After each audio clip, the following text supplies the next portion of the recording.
Hi everyone, it's Sara. I just wanted to let you know that audio won't be as tightly edited this week as it normally is. There was some issues with our recording software, which we will have corrected for future episodes, but it basically left me with just a mono file instead of individual audio files for each of the microphones.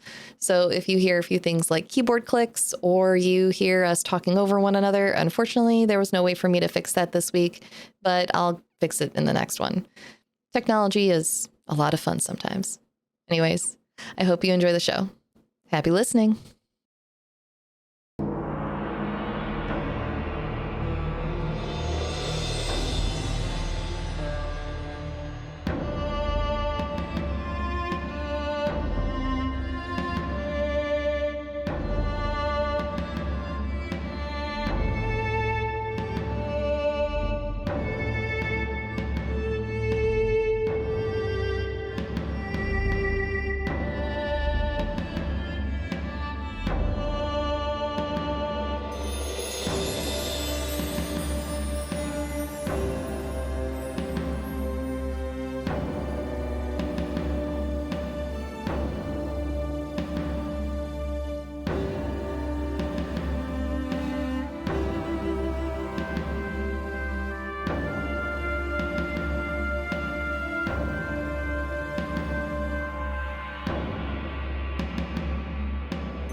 Hi everyone, my name's Satan or Alessa Vamp on the interwebs, and tonight I will be playing Yuiza, our Widow Rogue.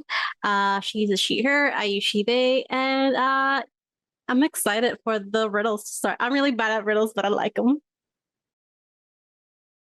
Hi, I'm Zachary Vaudo. I am playing our Damphier Wild Oracle, Arat Kshizhin.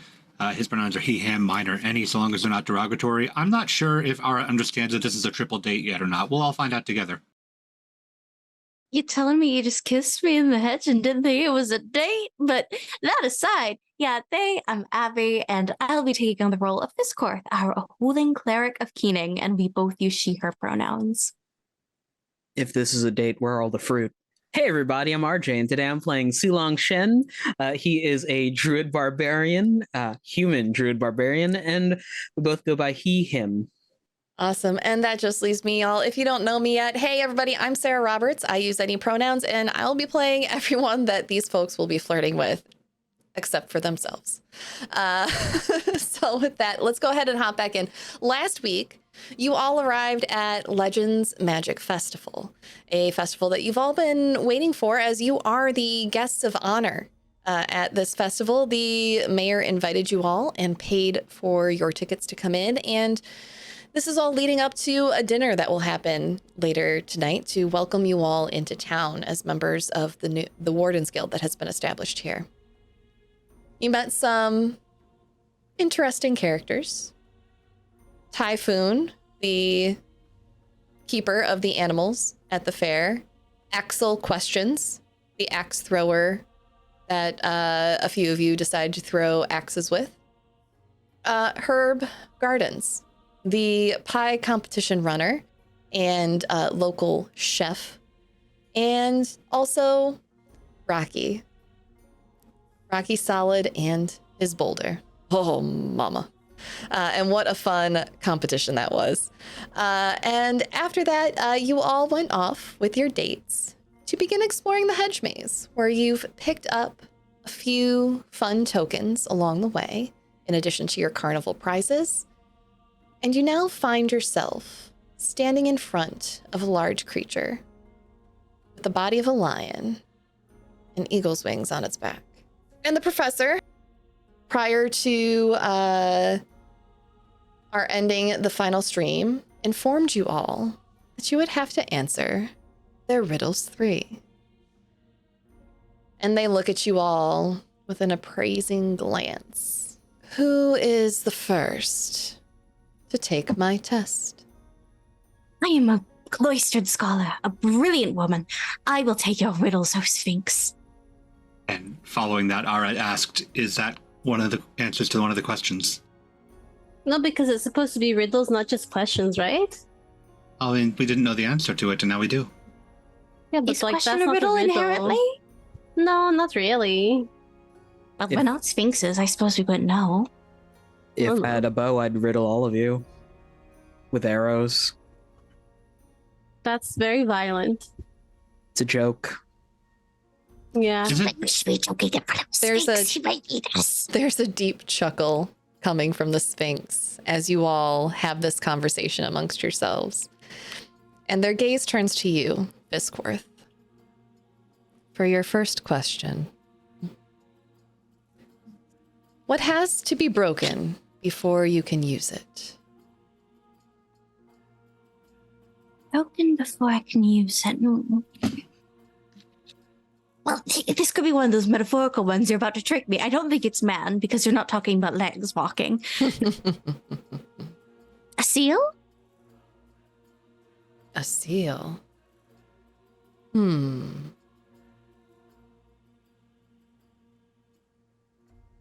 No. When a seal is broken, that means its job is done. Try again. Oh.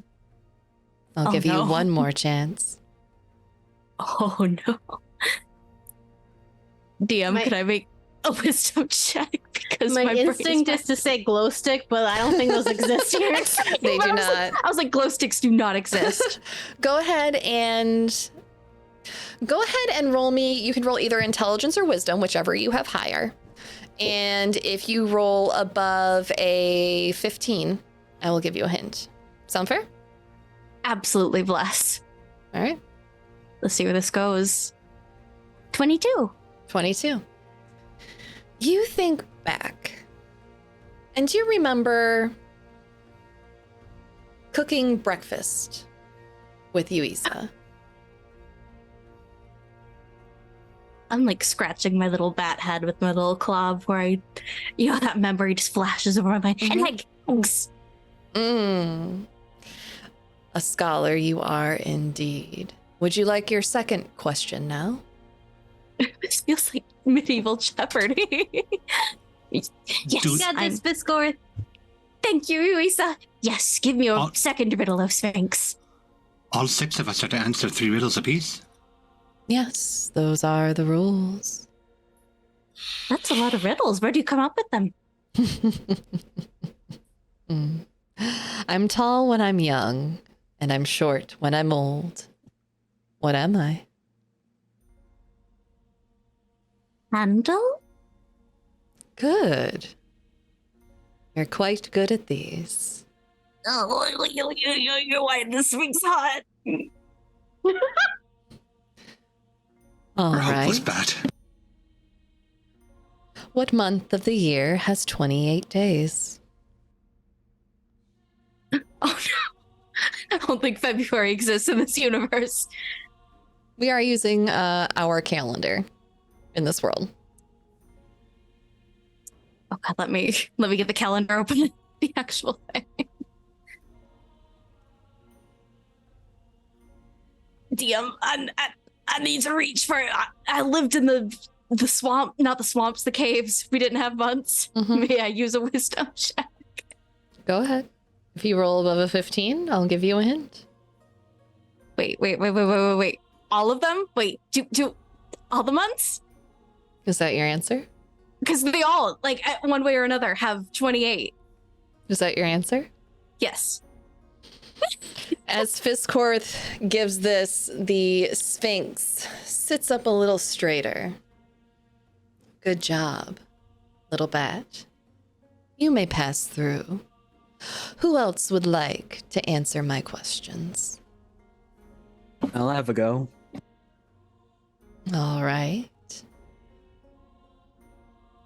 What is full of holes but still holds water? A sponge. The Sphinx nods their heads sagely as they contemplate your answer. Very good, very good. What question can you never answer yes to?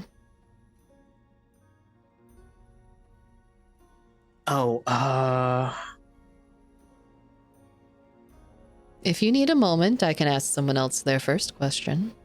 Please. Okay. Who else would like a question?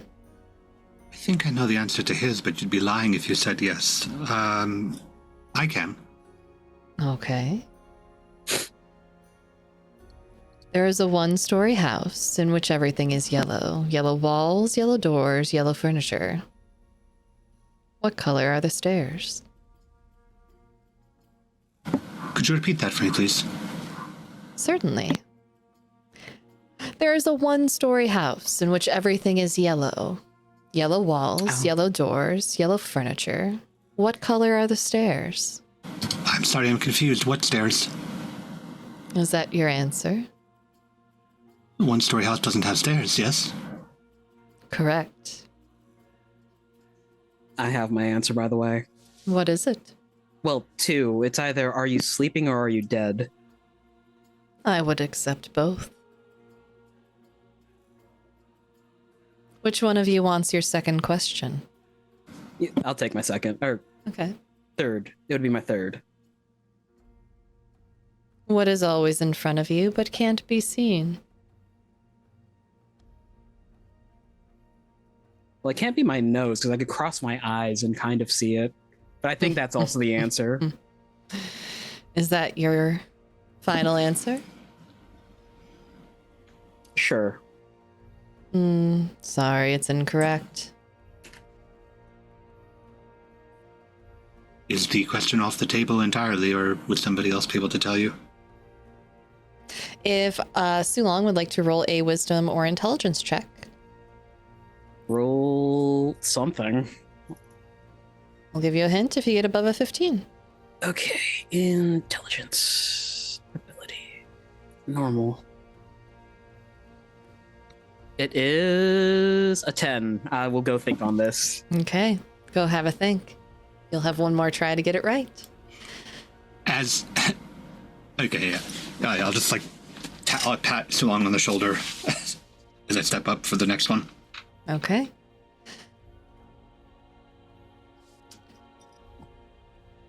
Oh, you are ready for your next one. Yes. He looks at you.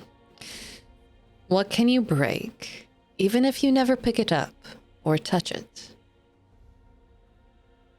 A promise. Very good. What never goes up? What goes up but never comes down?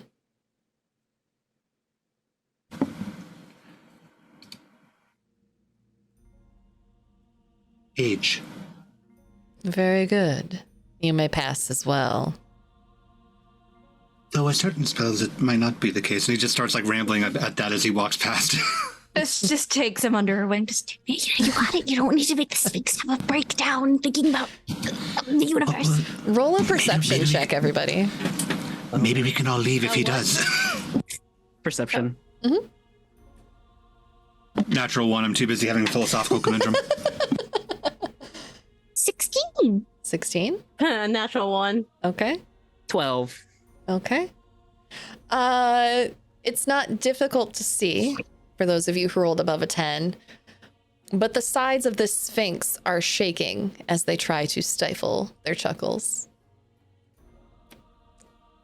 Repeat my question one last time. Sorry. Yeah. Yours was, let's see, what is always in front of you but can't be seen? Okay.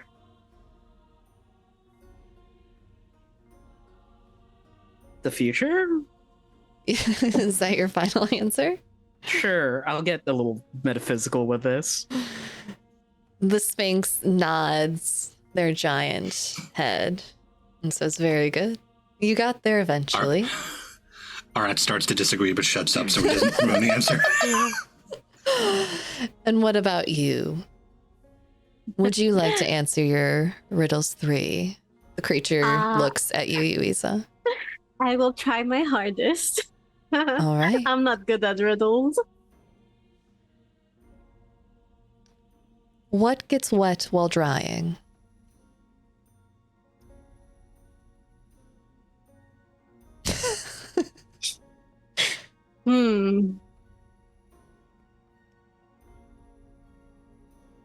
See, like, okay, so like if you leave like laundry out to dry, but then it starts raining, like it would get wet while it was drying, right?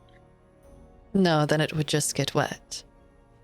It would no longer be drying. It's true. Is it a rag? Towel? I'll accept that. Like, you know, because you like.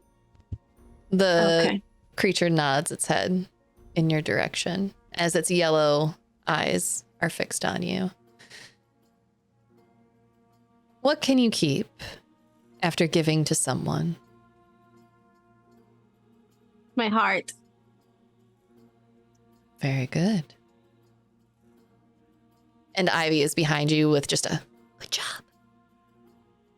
For your last one, Yeah? I shave every day, but my beard stays the same. What am I? Shave every day, but my beard stays the same. What shaves? Oh, is it what's like a barber? Very good. Oh my god, guys, I did it. Yay! You were brilliant. That first one really got me though. And as you all answer your riddles, Nizmat and Ivy step up as well. And after a few more moments, they answer their riddles as well. You are all allowed to pass the Sphinx, should you wish. Thank you. That was very fun. You're welcome. Feel free to come again, my Are scholars. you visiting Sphinx? This maze is my home. I wasn't here, but do you live? Is it like a pop-up home? Do you Like a They magical travel with home. They travel with the circus. So you kind of just pick up the maze and follow where they go.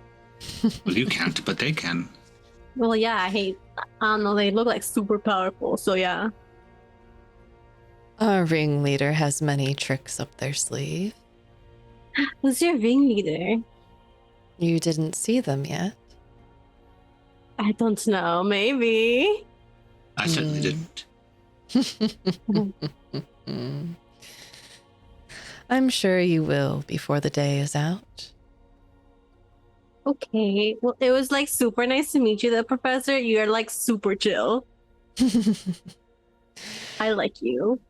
I like you as well, little one. Okay. And they bring their face down closer to you all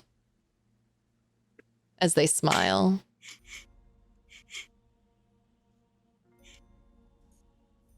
Smile back.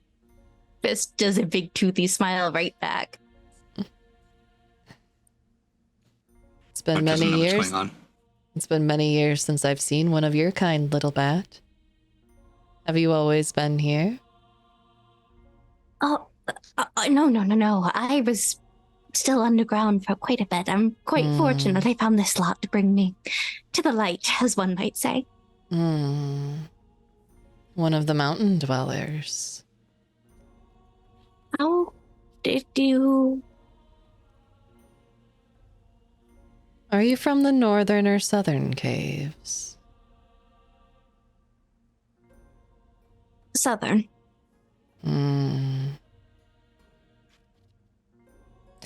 Welcome to the light, little one.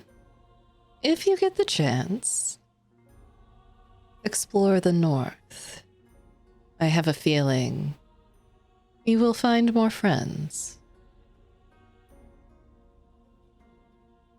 I most certainly will. Thank you, oh Sphinx. Beware the peaks. They are treacherous in the winter.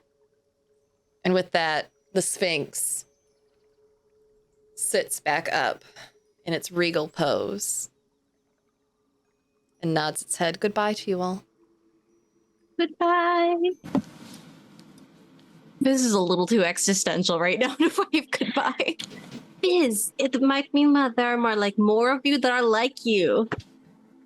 How do you mean like me? Well, if there are northern and southern caves, that means there's two different places where your people dwell. And if he says that you might find friends in the northern caves, maybe they're more like you, like, like more knowledgeable about the rest of the world. And maybe they don't do things like you do. Not Used to do. cannibals. Yes. Yeah. Reformed cannibals, I should say, but it does give me hope. Yeah, I mean, it's really cannibalism. You don't really like eat the meat. You kind of just drink the blood. So, like, Well, that brings a whole other conundrum. If you drink the juice of a fruit, does that make you a fruitivore? Who knows? We will have to ask a scholar about this, I think. A scholar of fruits. You mean a herbivore? I wasn't aware there was a term for that. Yeah, that's like- Herbivore are plant eaters. Carnivores are meat eaters. Omnivores eat everything. Is that what they call it now? You swing both ways, you're an omnivore? No, you're bisexual Yes. if you swing both ways. Oh, yes, I see. Yeah. But still, it was a bit unnerving that the Sphinx knew all that just from looking at me. Well, Well, they are rather intelligent creatures. they Yeah. seem like they know like what your people are. So Everyone roll me just a general history check in regards to the Sphinx. plus You know- 0, baby. Oh, 15. 18. 9. Okay. What was 12. Silong's? Okay. 12. For what was Arat's? 18. 18? Okay. For those who rolled a 15 or higher, you've heard stories of the Sphinx, although this is your first time ever encountering one. They are rare. And they are old. They are ancient, some believe. So you think that this one, unlike the stories of others who tend to be territorial and more stationary, this one has traveled, and it has probably traveled for a very long time. If this is its home, and the home moves with the circus and the carnival, then it has been all over this country, I imagine. Yeah, and they're like super old, so like they must been like everywhere. Right. I've mostly just heard stories about them sitting up by roadsides and asking travelers questions about legs. But I don't think they're mostly like pretty territorial, so I don't think they would take by roadside. Unless they claim the road. Very Yeah, true. but then that's true. It's not their problem. That's true. This Sphinx is making more riddles for us instead of asking them. We haven't even asked him Well- any. As everyone's talking, Sulong motions for Nizmat to lower her head slightly, and he'll whisper in her ear, "What's black and white and black and white and black and white?" All of the paperwork I filled out earlier today? It's a penguin rolling down a hill. What's black and white and laughing? The penguin that pushed him. That's a good one.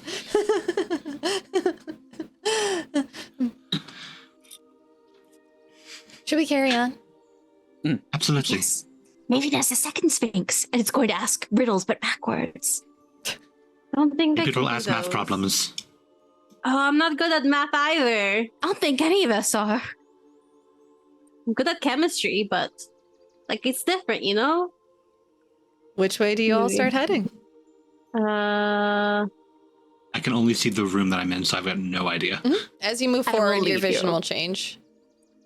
Do you Oh. want to go left or right? Adventures always go left. I thought adventure. We'll go left. Wait, were you told different? We are always told the right is the right way. But also, I grew up in total darkness, so Either way. There's more choices, everyone. Always are. Shall we divide up again? Yes, let's do that. I'm going to take this path right here with Ivy. Are you going up or which way? Okay. Up. guess I'll head to the right with Nismet. I Okay. will get dragged by Fisscourth in whatever direction we're going. Okay, who We wants will to go go? left. Who wants to go first before you continue on your journeys? I'll go first. Okay. Go ahead and move up to your speed. Which direction you and Ivy will be going? We will go first to this. Oh my god, this is a graveyard. As you start moving forward with Ivy and you two are just chatting along, you come up to an area where you see gravestones lining either side of a wide passage. And standing in this area, inspecting one of the gravestones, is a person with their back to you. You see that they are slightly hunched over in stature. There is something small and glowing purple in their hand, and there is a hat atop their head that is red leather with a blue band and blue feathers coming out of it. And as they turn towards you, you see a face with a Cheshire cat-like grin. Their face is pure white, and they have almost floating facial hair, cropped short, but still waving unnaturally in the wind. Their eyes glow purple as they turn towards you and they go, "Hello. How are you? Did you come to see Hi. the graves?" I guess I did. I'm good. How are you? Oh, just fine. A little lost, but nothing that can't be fixed. And Ivy, as soon as this person turns around, Ivy grabs onto your arm, Yuiza, with a death grip, and she is glued to your side. Are you okay? Should we? I mean, they're holding a glowing purple rat, and there are more at their feet. Should we go get your You friend? don't like rats? I don't mind them. I do have some pet rats, I will remind you, but mine don't glow translucent purple. So, I'm just a little concerned. It's okay. Let's just figure out who he is. You know, Okay. he might just work for the festival. Go, all that. Okay. Hello, hi. How are you? Hi. Are you part of like the festival, or did you just come in to enjoy the festival? Do you work for the festival?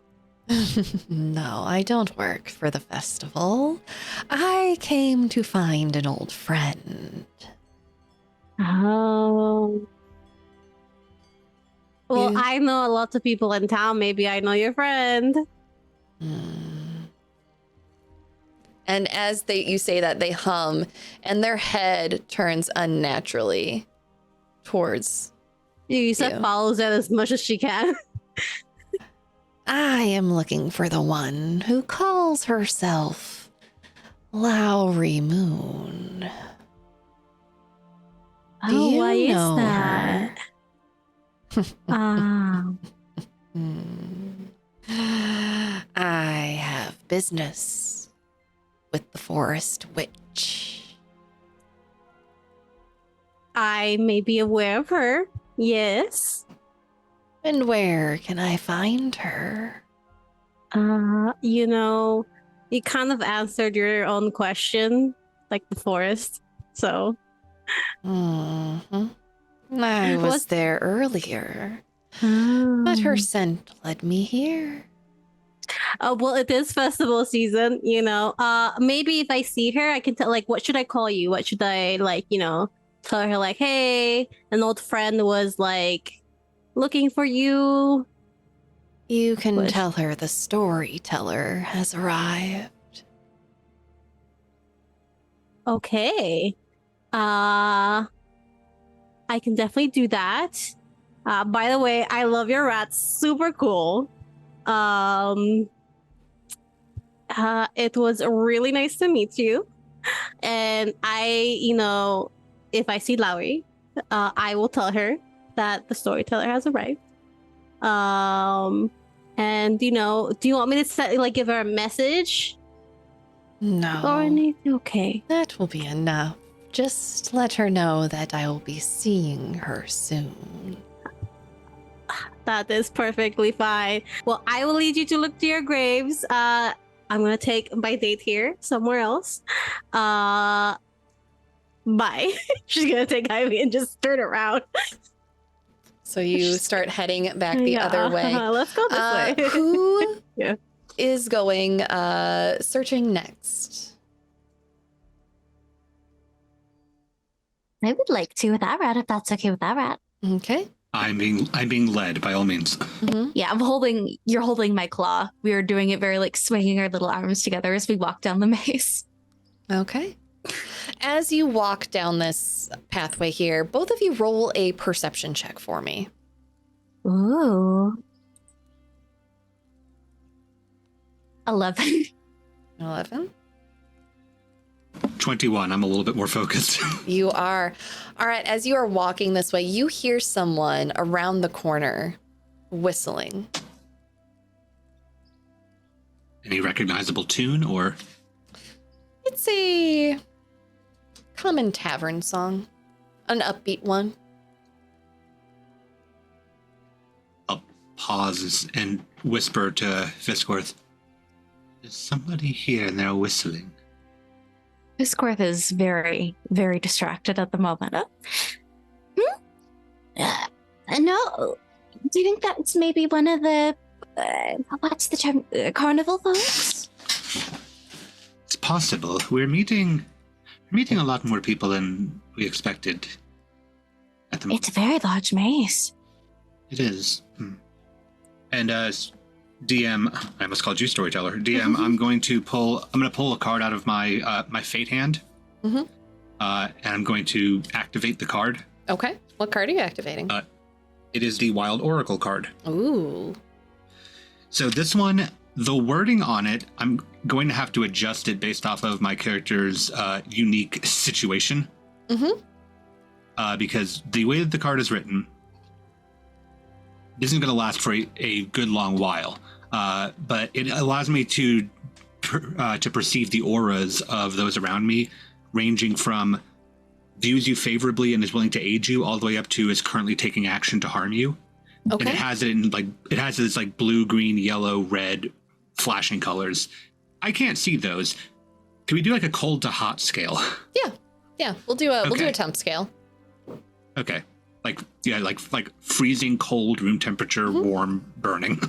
Yeah. And hot is harm. We're going with. I'll send you the list in a DM for what it says in the book for colors, and I'll change it to heat. Sounds good. Yeah, you can. So yeah, I'm gonna activate that.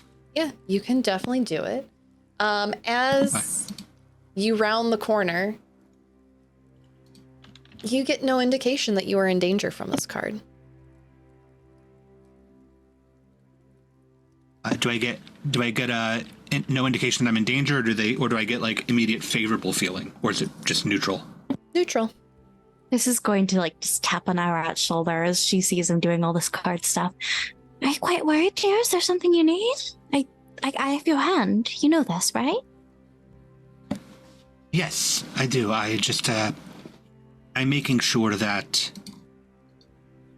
I have a better sense of who we're running into. I doubt there'd be assassins in this maze. Come along, let's go. And this is just going to merrily drag him forward. As you say this, Fisscourth, as you come up on Arat's side, you have nearly full view of a red head of hair peeking round one of the corners. I immediately have flashbacks, and this is going to be incredibly awkward if this is who I think it is. And as you walk up, are you going to approach this person? I'll call out a tentative greetings. And the person who pokes their head around the corner is a halfling woman. And they go, "Oh, hello. What can I do for you, love?" Oh my god. Okay, whole other reason to panic. Are you okay? Look a little pink. I lack pigment. It's a condition. But yes, my companion and I were wandering through and we heard you whistling. Are you lost yourself? Oh, well, yeah. That's kind of the gist of a maze, though, isn't it? Very I true. suppose so. What might we call you? I'm Fisscourth and this is Arat. You can call me Wendig. Wendig. Yes. Do you need any assistance finding your way out? We're happening to try and find our way out ourselves. No. My companion will find me sooner or later. Your companion? You came in with somebody. Yeah. Lovely lass. Her name's Penlow. Hello. Around here somewhere. We always find each other. Good. Always. People about are drawn you to each two? other for a reason. Not sneaking off to get a snog, are you? A what? A what? Oh gosh, what do you call it here? A kiss? Fist turns bright pink. Ah. One of those situations, huh? Well, there's a bench over here. Y'all would like it? I will, y'all just have a good day. How's that sound? Certainly. I hope you find your companion soon. Me too. And with that, the halfling Fisscourth gives you a wink and a nod. And they scoot around you all. Off to look for their Best of companion. Luck, Wendig. Arat, we've been walking for quite a bit. Would you like to maybe sit down? Certainly. I'll lead him over to the bench then. All right. Hey DM, this spell of mine has a. Oh, I got trapped. I'll put you back with Fisscourth. Okay. You just left me, walked through the hedges, Homer Simpson style. Goodbye. So this card effect of mine is global. On the scale that I sent you, what am I feeling from Fisscourth? Blue. All right, so just kind of like ponder on that for a minute, and then join them on the bench. This is very awkwardly silent before, just in a very timid, light voice, she manages a little request. Would you mind if I just laid against you for a bit while we rested? You're very comforting, Arat. And we would normally get the opportunity because I'm, upside down. And yeah. No, I do not mind at all. Are you feeling okay? Yes, just fatigued is all. Well, then yes, by all means, I'll just lean back a bit more on the bench. This will rest her head and a good amount of her body weight into Arat's side. All right. And on that note, let's slide over to Sulong and Nismat. Where are you all heading? I guess we will take this branching path up and notice that to the left is a dead end and to the right is a continuing path, so we'll go right. As you head up, roll me a perception check before you move. Yes, chef. That is a 20. As you and Nismat are about to round the corner, you hear an argument going on. Two familiar voices. As you hear Euphoria arguing with Pascal. And at the tail end of the conversation, you hear, "No, it is not possible. I'm sorry, but you just have to get over it. It could never happen." Do you interrupt them? They have not noticed us. They have not noticed you yet. Sulong just raises his voice and says, a king keeps his armies in his sleeveys. Ha ha! Euphoria spins around quickly, and Pascal is kind of kicking the dirt, looking at the toes of his shoes. Oh, well, how are you all? Are you lost as well?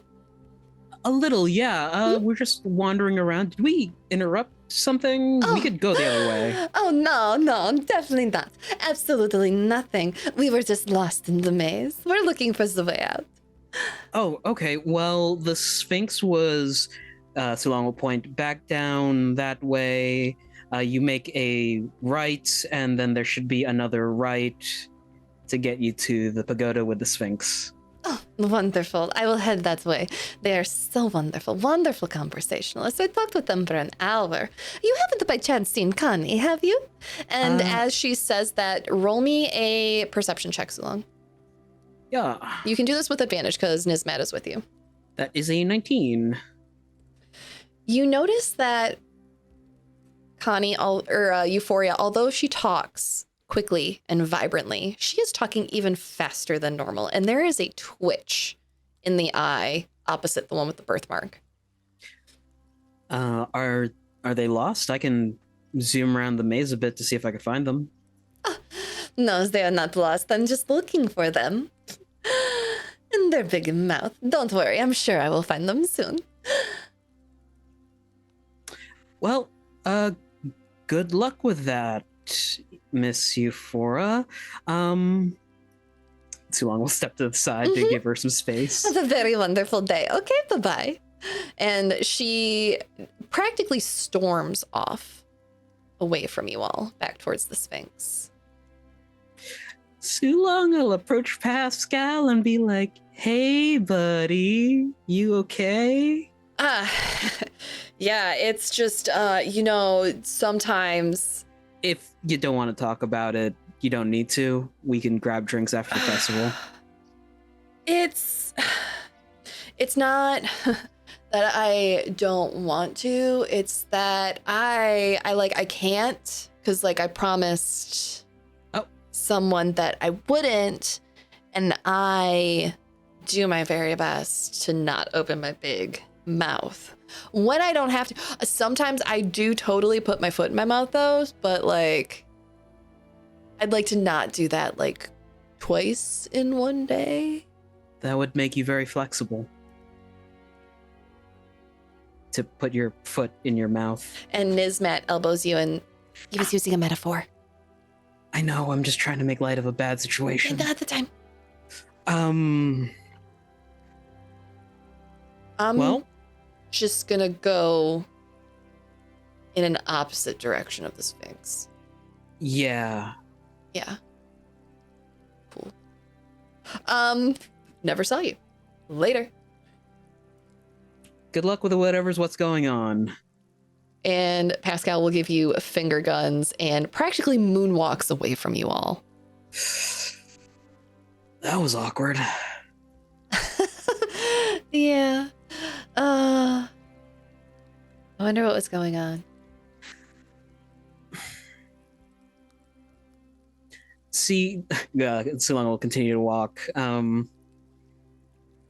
The things my dad has told me about not being overly nosy is instilled in me, but also I really want to be overly nosy. Yeah, me too. Everyone likes Pascal. Why doesn't she like Pascal? And on that note, we're going to switch back to Yuiza and Ivy. Yuiza, where do you go next? I don't know. We're going to go here. I'm going to take a look. And then I'm going to look. Go ahead. I'm going to take a look here. Uh-huh. Oh, that's a dead end. Is that it? What? Hey, I don't. Words are hard right now. You're pretty. What? What? I think we found a dead end on both ways. Yes, we did. We definitely did. There's a bench. There's a bench. So we found a bench. We did find a bench. Mm-hmm. I wonder if there's more of those little glowy bugs. Let's go look.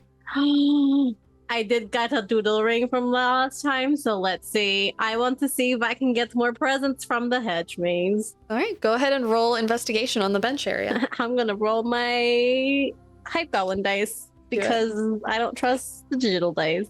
I'm a really bad rogue. I have +0 investigation. So that's a 12. A 12? Okay. You do find something. Sitting back amongst the leaves and everything, almost seemingly forgotten, you see a button on the ground, sitting in a small paper box. She'll pick up the little paper box with the button. Okay. And as you pick it up, you find this box, and as you look it over, there is a little piece of paper wedged underneath the button. She'll pick it out, Okay. read it. This is the instructions for the immovable button. This is essentially a smaller version of an immovable rod, but it is a little more inconspicuous. There you go. The immovable button should now be added to your sheet. And Ivy, as you're pulling the box up, looks over your shoulder. What did you find?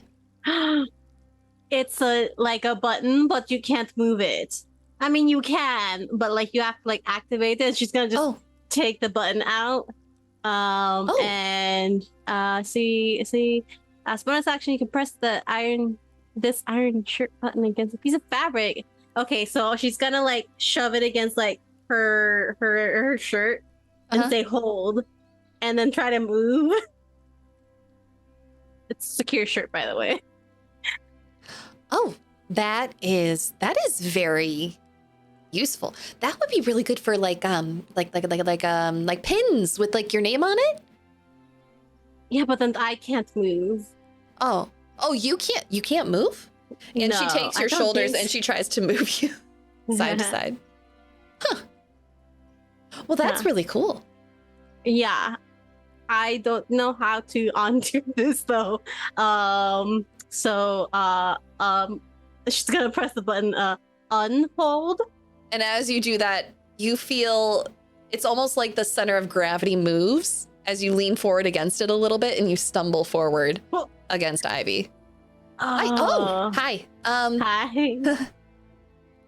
That was cool. Just gonna put it back in the little box with the instructions, put it in her bag. Mm-hmm. I found a twig. That's really cool. Anyways, and she throws it over her shoulder. Should we keep looking around? Did you want to stop, or did you? Are you tired? Did you want to rest? I'm so sorry. I'm so used to walking all the time, so like I don't know if you're tired. I am, and I don't. I'm gonna. Okay, I'm gonna say this, but it's not a you thing. It's a me thing. I am too anxious to sit still. Oh. Does that? It's not anything on you. It's just kind of how I am. It's why I like pushing the flower cart all day. Like if I had to sit in like a flower shop all day long, I would lose it. But if I get to walk around all day, it's a lot easier. And then I can just kind of take my mind off of just life and the things that happen in life, and that someday we're all going to eventually die. Did you know that everybody dies at some point? Do you ever stop and think about how many people are eventually going to die one day? It's not. It's a lot of people. It's not in my usual purview of like thoughts for the day. But you know what I think about sometimes? What? Like I learned, so like I come from an island and there's like a beach, right? And then sometimes jellyfish and starfishes like get swept onto shore, and then the tide comes back down, and then I used to when I was a little kid, I go with my dad, right? I would take those starfish and jellyfish properly. Obviously they're kind of sting, it's really horrible, and I would put them back in the water, and I'm like, I'm not there to do that anymore. So I feel like so many jellyfish and starfish have died, and like it's my fault. Oh my gosh. Right? I feel like there's always like this little tiny guilt, but like I had to go, I had to leave. Maybe you could like send a letter to someone and then they could go do it. Yeah. If I had, We could start a rescue program for the jellyfish. We could. Oh my god. God, what should we call it? She's gonna like take her and start walking back She'll like get quiet a little bit as they're passing through the graveyards. Like, Yuiza's jellies. No, that doesn't sound right. No. Yuiza's. That sounds like another type of establishment.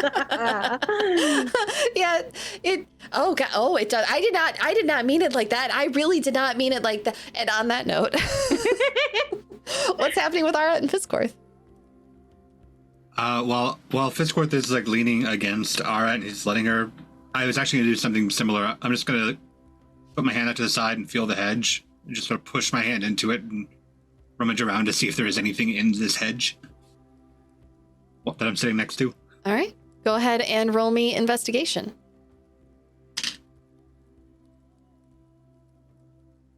That is 13. Okay. On a 13, let me see here. Boom, boom, boom, boom. You stick your hand in and you feel the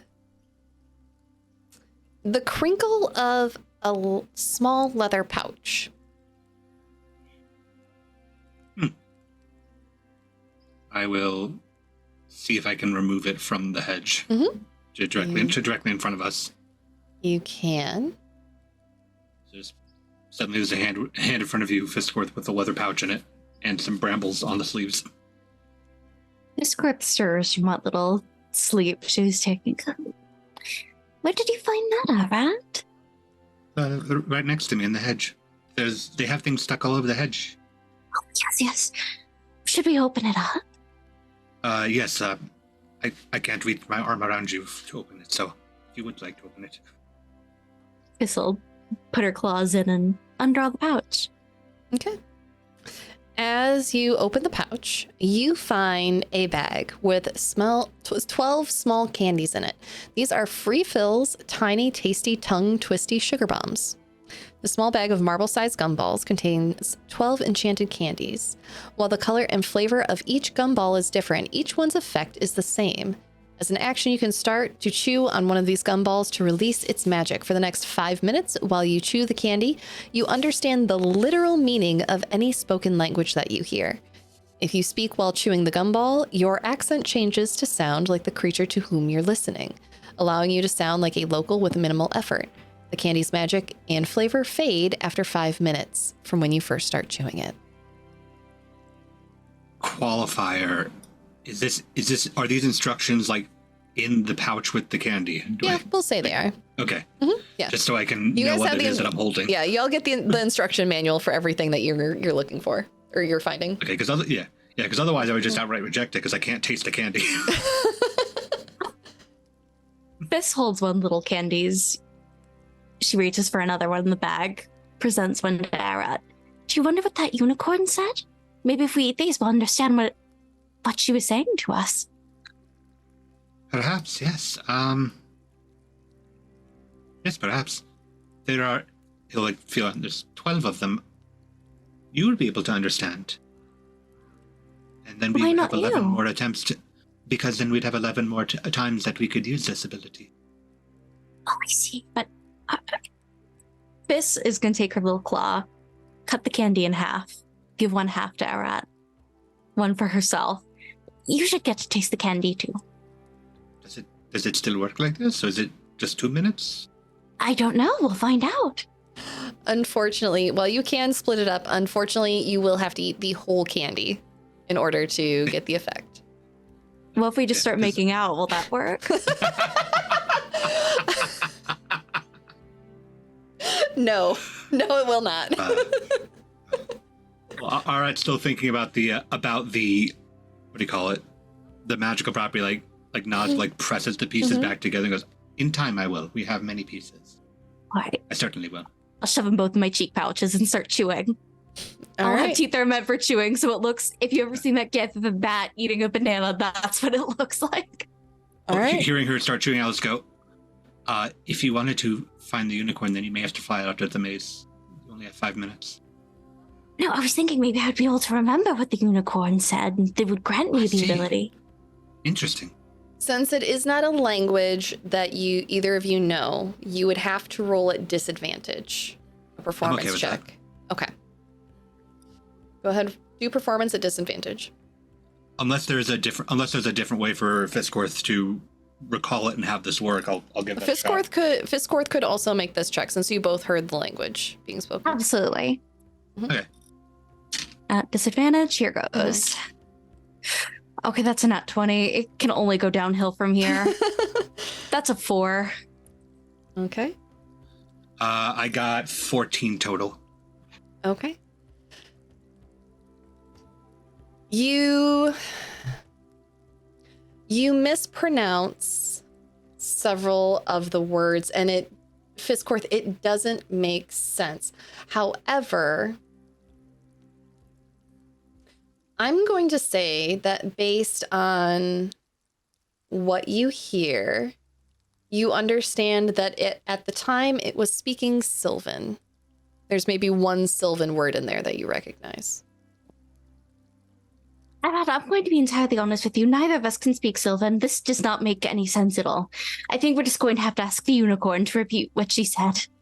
Yes, that's what I thought. It's very good candy, Yes. though. Would you like some? She actually pulls the gum out of her mouth and offers it to Arat. He cannot see, so if it goes in his mouth before he says anything, so be it. If you're okay, it's Roll to definitely going hit. in your mouth. Yep, roll to hit. I'm rolling to put my chewed gum in my dump your boyfriend's mouth. Right, let me. Let's see. Unarmed strike. Unarmed strike. Oh my god. Does a 13 hit, Arat? Yes, actually. Great. You are taking 2 chewed gum damage.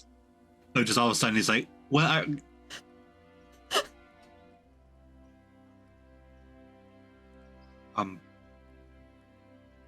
An indirect kiss. I don't typically taste much, but I appreciate it. We should go find the others. Yes. Welcome to Yes. the aptly named show Luck and Chaos, everybody. Stand up. Okay. Just be followed, and whenever the gum like loses flavor to a point where he can distinguish, it'll just go into a hedge. Okay. Sulong, Yeah. where do you and Nismat head to next? We're just gonna keep following the path oblivious to gumballs. Okay. Are you rounding the next corner nearest you? Yeah. Oh. Yeah. You see the person. They're now walking away from you, but as you reach out and say hello, you also see the same person that Yuiza saw, and I will pull their artwork back up. White face with a beard that seems to float unnaturally in a non-existent wind, glowing purple eyes and a Cheshire cat-like smile. The rats dance about their feet, and as they stop and turn, several of the glowing ethereal rats go to sit on their toe of their boot. A few climb up their pant leg to sit on an arm. One rests in this person's hand, and they turn around and say, "Hello." Sulong immediately puts himself between them and Nismat. And Nismat around your Hi. shoulder. "Oh, hi, how are you?" Honey. "Are you lost in the maze as well?" You could say we're all lost in life. Would you like help with that? I'll make you a deal. No, I could just retrace the way we came back to get back to the entrance. I've got a good head for these sort of things. No. Poo. No one who ever says poo poo can be a good person. Swear like an adult, please. It's less creepy. Anyway, Well, I hope you two lovebirds enjoy the maze. with You too. Some of the Yeah. rats scurry towards you and stop at your feet, sniffing your shoes. They think you're neat. Thanks. That's great. I don't have any foods stuffs. They don't like food. They like stories. It's their favorite meal. Good boy roll. Okay. Sulong will crouch down. What kind of stories? Any stories? They collect all sorts of stories. Sad, tragic, happy, mirthful, long, short. What stories do you have to offer? Well, only horror stories come to mind right now. We will take those as well from you if you'd like. Okay, well...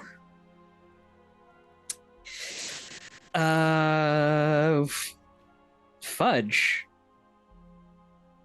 Well, which ones do you want to hear about? I've got a story about a girl in a well, one about grass that eats people, but not the Feywild. There's a story about a group of strangers that once came to a beach located underside of a cliff. They tried to escape but couldn't find a way back out. Slowly over time, they noticed that each person was aging rapidly. The kids were soon adults within the hour, the adults soon dying off. It was all just some weird experiment on a magical beach. As you recount this story, one of the rats hops up onto your shoulder and sniffs your ear. Roll me a wisdom saving throw. Oh no! I'm dumb! I'm so dumb! 8. Okay. As you recount this story, vividly, imagery associated with it comes into your mind. And for everyone standing near you, being Nizmat and this person who Yuiza was introduced to as the storyteller, see as in front of you, the rat sniffing your ear floats forward, and from it, almost like a projection out of the rat itself, there is a orb above it, about a foot in diameter. Oh, not again. That projects the images as you recount this story. And as your story ends, the orb dissipates into the rat and it hops back to the rat catcher.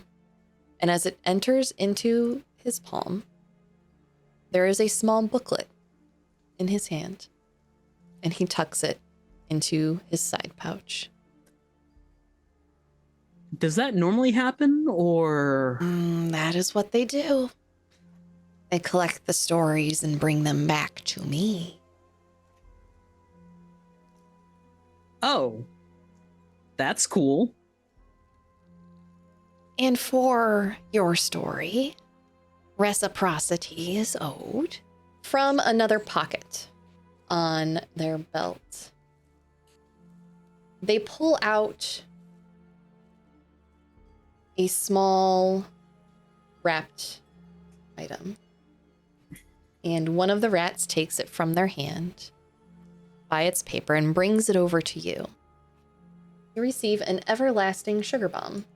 This is a large sugar bomb, roughly 2 inches in diameter. Its flavor is a mix of bitter, salty, savory, spicy, sour, and sweet, but also refreshes you as it's slowly eaten. The sugar bomb is solid and slowly dissolves in your mouth, changing in flavor each time you reach a new layer. An everlasting sugar bomb provides enough nourishment to sustain a creature for 1 day after 1 minute of letting it dissolve in your mouth. The sugar bomb fully dissolves after 30 uses.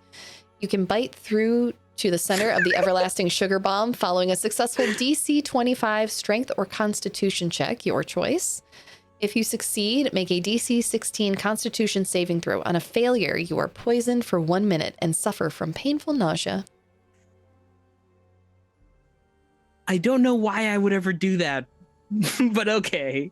Sulong will just look down at the rat and then up to the storyteller. Oh, yeah, thank you.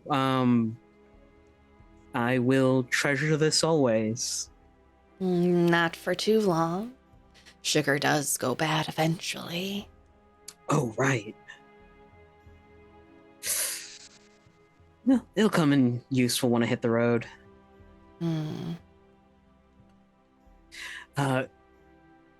Thanks again.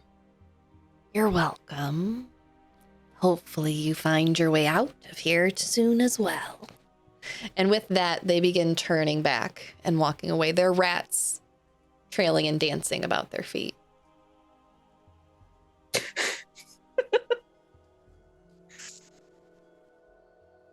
Are you okay? As Matt leans over. Yeah, I'm fine.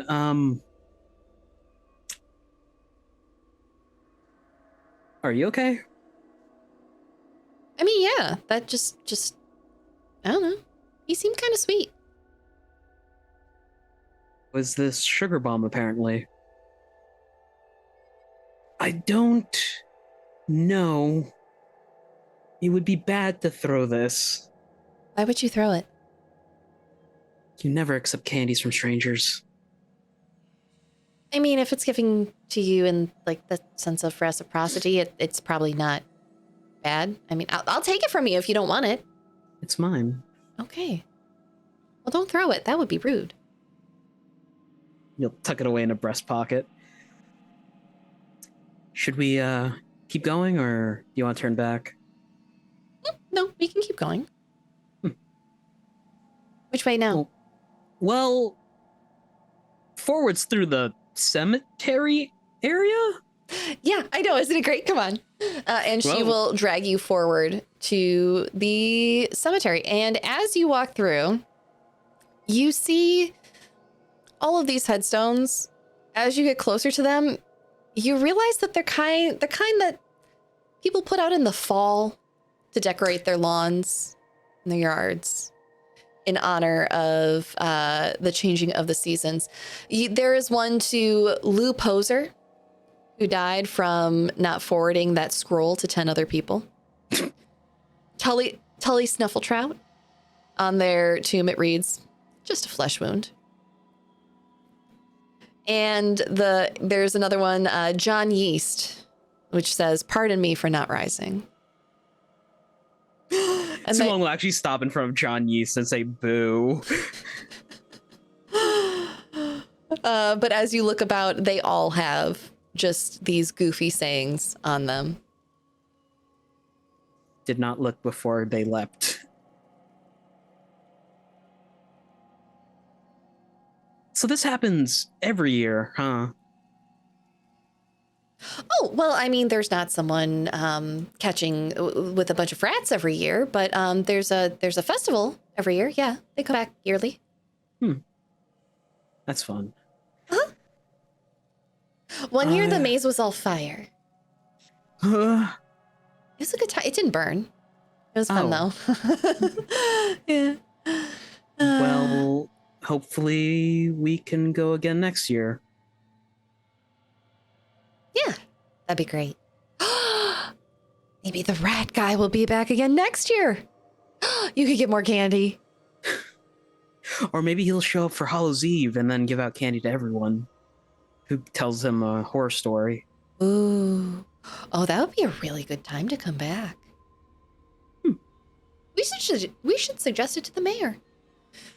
I don't like talking with the mayor. No one likes talking with the mayor. It's the teeth. It is. Yeah. It's the teeth. Yeah. Too many teeth for just a material plane person. Why It's are like, they so white? They're so white. yeah, so long will just when they're finished inspecting the gravestone, we'll keep walking. Sounds good. And with that, what are Yuiza and Ivy heading towards? Where are you going bench. next? There was another path down here that she wanted to look at. Okay. You start heading down and you come across another opening area And you see walking past a fountain with 3 stone benches beyond it, a woman with hair tied back in a bun, her bangs falling in her face. She's tall and lean with tan skin and impossibly dark eyes. And she turns to you and, hey, Hi. you lost? Kind of. Hmm. You lost? No, Oh. I'm How just do we waiting. get out of here? I'm not going to tell you that because that's cheating. Fine, I guess. I really have no idea where we're going because we went up and then we did the loop and this is where we started before the Sphinx and oh god, there's a lot. Oh, well, if you need a load off, there's the fountain. Get yourself a drink over there. She winks at you. Turns to walk away. Winks back. It's like, I don't know why I winked back to Ivy. I don't know why you winked back either. I don't know. She seemed like she knew what she was doing, so they seemed like they knew what they were doing. So I don't know. I am very lost. You know, I'm not bad at directions, but like, there's definitely people that are like better at directions than me. You know? Oh, yeah, no, I totally know. I don't really know because I kind of know how to get everywhere in town at this point. But Yeah, but like not like in town. Like I mean, like you know, big. I travel a lot. mhm. You know, I've been traveling for a while. I'll probably travel after this town. I don't know how long I'll stay. And I've had to have map glued to my face sometimes, and then I'll read the map. I'll memorize it in my brain, right? Right. Sometimes I'll forget Uh-huh. little bits though. Maybe you should just keep the map and not try and memorize it. Maps are expensive. Not really. I forgot not everybody grew up poor. How much are you paying for maps? I don't know, like a few silver. How much are you paying for maps? 4 copper? Shit, I've been scammed. You know, sometimes I trust people a little too much. I can kind of tell that you really need to work on getting yourself a better deal. Do you ever haggle anything? I mean, sometimes depends on if I like the person. I have been able to haggle like maps sometimes, but mostly I'll like haggle like, you know, food or like fruits or like weapons. Like me and my dad and my aunt and uncle, we had like this thing where if we were going to go to buy weapons, like one person would like talk to like the weapon, like the shop owner, and like the other person, like the other two would look around, and like when we found something that we want, they would like make like a little like ding on it, so like we get like able to buy it for like less money. You intentionally damaged a craftsman's item in order to get a discount? I was very young. I had no idea what was happening. Right. I was a child. I think. Like 10? How old am I? I don't know. I think pretty sure I'm 25. Okay. Let's keep walking. I'm sorry, did that make you uncomfortable? I'm not I'm processing, I think. was that bad? I shouldn't have said that like on a second date. No, I do. I'm glad you're honest with me. I don't do that anymore. Okay. I just want you to know that. Okay. But like sometimes times were like really tough.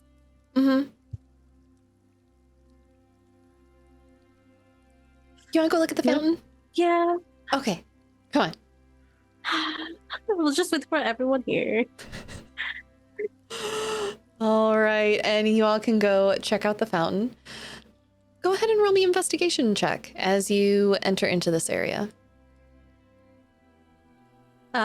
Me? Perception? Okay. Oh, geez. Investigation. Investigation. I've stated I'm a bad rogue. 4. Go ahead and roll again since you have Ivy with you and she is Okay. looking around as well. Okay. Let me use a different D20. That's a D12, not a D20. 17. 17. That's definitely better. Fantastic. With Ivy's help, you look around the area for a little bit. You don't find another trinket yet, but you do see, as she points out to you, that there is a small plaque in bronze. The small bronze plaque says, "Good fortune and blessings upon all who partake," and it is on the base of the fountain. Does that mean we'll be lucky if we drink this water? I don't know. I know, like, the other person said, like, grab a drink, so I don't know. She's just gonna cup her hand and fill it with water and just drink it. Okay. As you drink this water, it is the crispest, cleanest water that you have ever tasted. It is so refreshing. I mean, this is so crispy. And as you say that, you get the feeling that you can get advantage on one roll of your choice for the next 24 hours in game. This is like, you need to drink this water. This is like the best water you will ever drink in your entire life. Okay, and she will take a mouthful of water as well. Right? Very fresh. How did they Very get it so fresh. fresh? Is it refrigerated? I don't know. It's like cooled down. I have to tell the others about, like, this water. How are we going to Okay. find them? I don't know. I was just gonna wait here. Or they can't see us unless they walk by a specific section of the... Well, technically, Arat can never see me. Haha. So You're right. You are right. Him and Fisscourth have very good hearing, right? So if I go like, "Hey, Arat and Fisscourth, I'm at the fountain, like all the way to the right from when we first left." So you're just going to So shout it really, really loud? Yeah, just like I did just now. Okay. Sense the disturbance of the force. Arat and Fisscourth, go ahead and make a perception check. And you. If you get any bonuses with your hearing abilities, go ahead and apply them. That's what I'm checking. We talked about it a while ago. Yeah, I do. I have the biggest ears in this group, and I somehow roll an 8. That's okay. I got a 19. Fisscourth, you are too enamored with Arat currently munching on your chewed up bubble gum. It's like an indirect kiss. Our saliva's mingling. Yeah. But Arat, as you are contemplating what is happening with your life right now in this moment, I want to point out it's really hard. It's really hard to break me in character in a game. You're welcome. And I can go ahead and take that post-it note goal off of my monitor. You hear coming from the opposite side of the maze, Yuiza screaming for you. It doesn't sound panicked, right? How would you say that Yuiza sounds? Would there be a differentiation between shouting for your friends in a panic or not? There is a differentiation. This is not panic. This is more like, "Where are you?" It's like talking into like the loudspeaker over at Walmart. Gotcha. Fisscourth And- and Using Arat, usually your, hears. Fisscourth and Arat, your party is waiting for you at the fountain entrance. He- Please report to customer service. And using the tremor sense I've got here, I'll just kind of stop and... I hear Yuiza. Is she quite all That right? way. Yes, she said she's over at the fountain. Lead the way. I insist. Okay. And I will walk us over there. Problem is that Arat has tremor sense, but also cannot tell where the freaking walls are in here, so I won't do my best. I will help you get over there. Hold, please. Okay. So yeah, straight down and then to the entrance of the... Mhm. Hey guys! See, I told you. You said something about the fountain? Yeah, so we're here waiting for you guys. Guys, take a drink from this fountain. It is the crispiest water you will ever have in your entire life. I'm gonna take my wing and use it to scoop up water. Offer it to everyone. Please, it's very cold. I'm getting goosebumps. Oh, you can just I will discreetly put my chewed gum underneath the fountain before I take a drink of water. Very discreetly, just Yes, I will drink some. It's so refreshing. Batwing water. Yeah. Everyone who sips from this fountain, you get advantage on one roll of your choice for the next 24 hours in game. Nice. Do you suppose that we should... Do you suppose it is the fountain or the water itself? Should we bring some to Sulong, or Well, I does he have think to come all the way back Mom here? would meet us here at some point because we're pretty loud sometimes, especially if fair. I yell. Sure. Yeah. Sure, we'll stumble upon them eventually. Yeah. That's how maces are. They have an end. We found. Yeah, I couldn't find an end, but we did find this super creepy guy. He's looking for Lowry, so that's I don't know. It That's sounded both dis- threatening, but not. I don't know. That's unnerving. Yeah, he had a bunch of ghost rats. Hmm. Rats who are ghosts? Curious. I mean, they were purple, translucent, Illusory rats. Maybe. Maybe.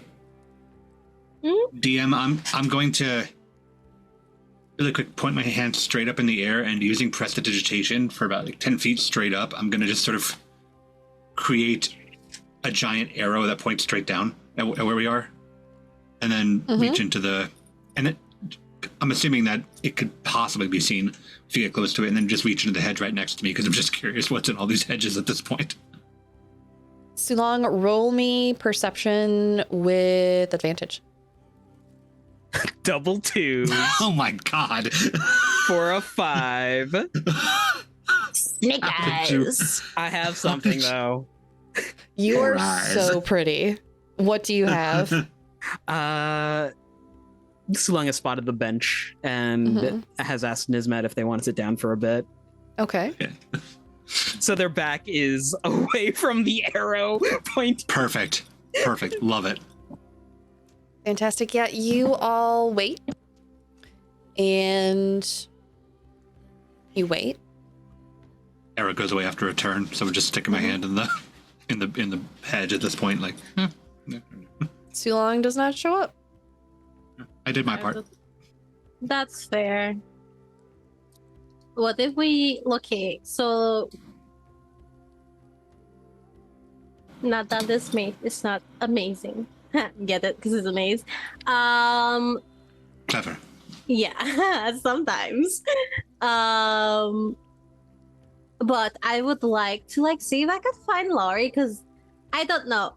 She seems like the type that would have friends that give up weird vibes sometimes. So I just want to make sure that to tell her that this person's here, and see if they're in danger or anything. Because I'm not worried.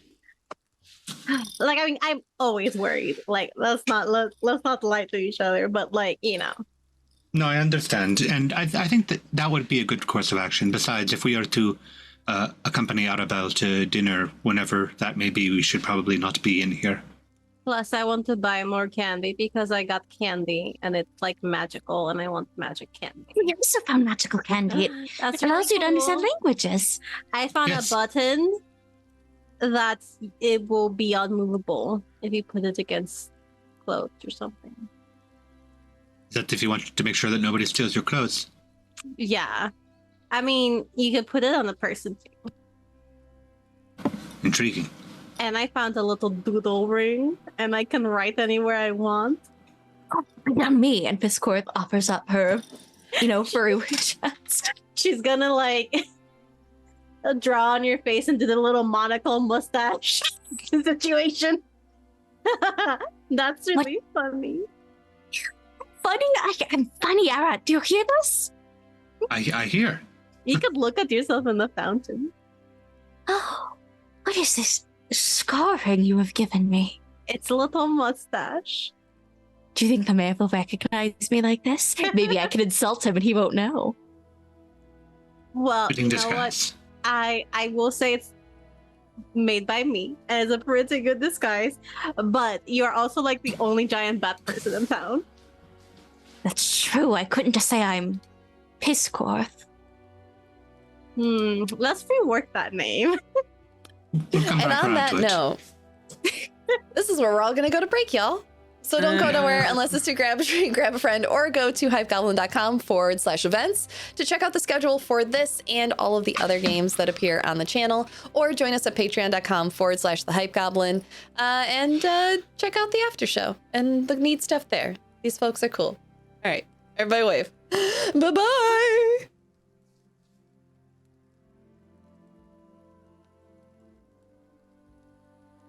Where do you all head next?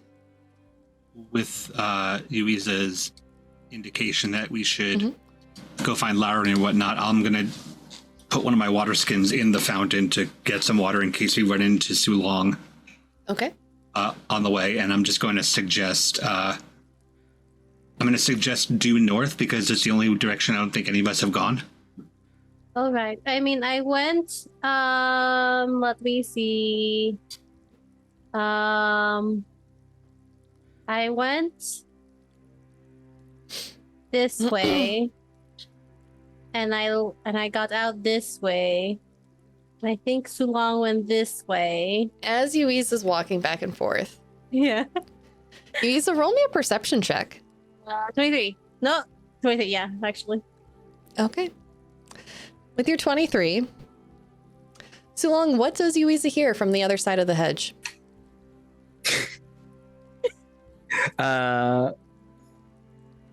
Sulong is sitting down. He kind of thinks for a moment before bringing his shirt collar up and sniffing, and then turning to Nizmat. Hey, does this smell weird to you? Does what? Oh, your shirt? I don't know. And she will lean in to sniff your shirt collar. Sulong leans over and kisses her on the forehead. And then pulls back like, sorry, was that too forward? I mean,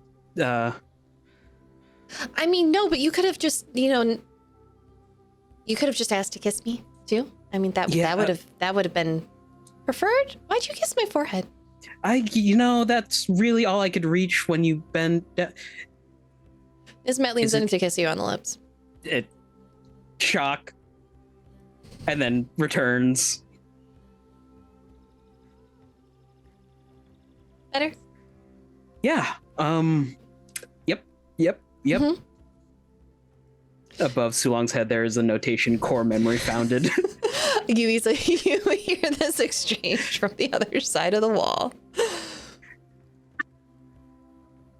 I'm holding on to every bit of willpower to not just burst my head through the hedge maze. Do it, you coward. She's just gonna she's gonna test how thick this wall is, Mhm. and she's just gonna burst a hand through it. Oh! Excuse me, hold on.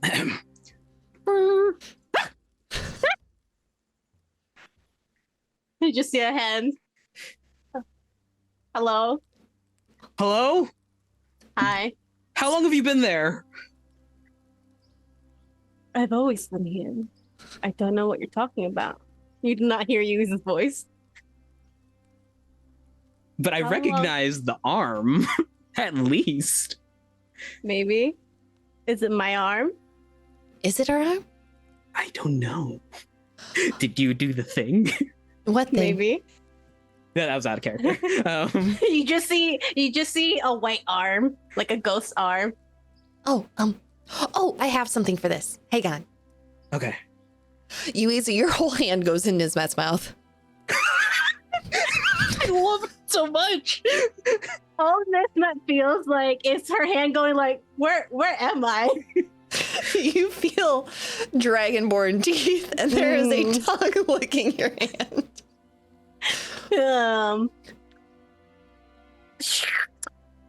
That was rude of you. First of all, it's me, Yuiza. Now you two lovers need to come over here because we need to leave this maze. See, I told you I could figure out who it was. All right. We'll meet you at the end. I don't know where the end is. None of us do. Aren't you all supposed to be good at finding? We should go help them. We should. Yeah, Please. Sulong will stand up and take Nismet by the hand, get a little bit further away, and then just pull her down real quick and then kiss her again and then keep walking. You're catching up. Yeah, sorry, I'm a little slow. We'll head back. Ah, it's you. Hi.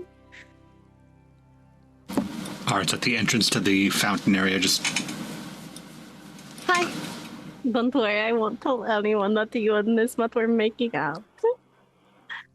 DM can I roll perception on that? She's whispering in.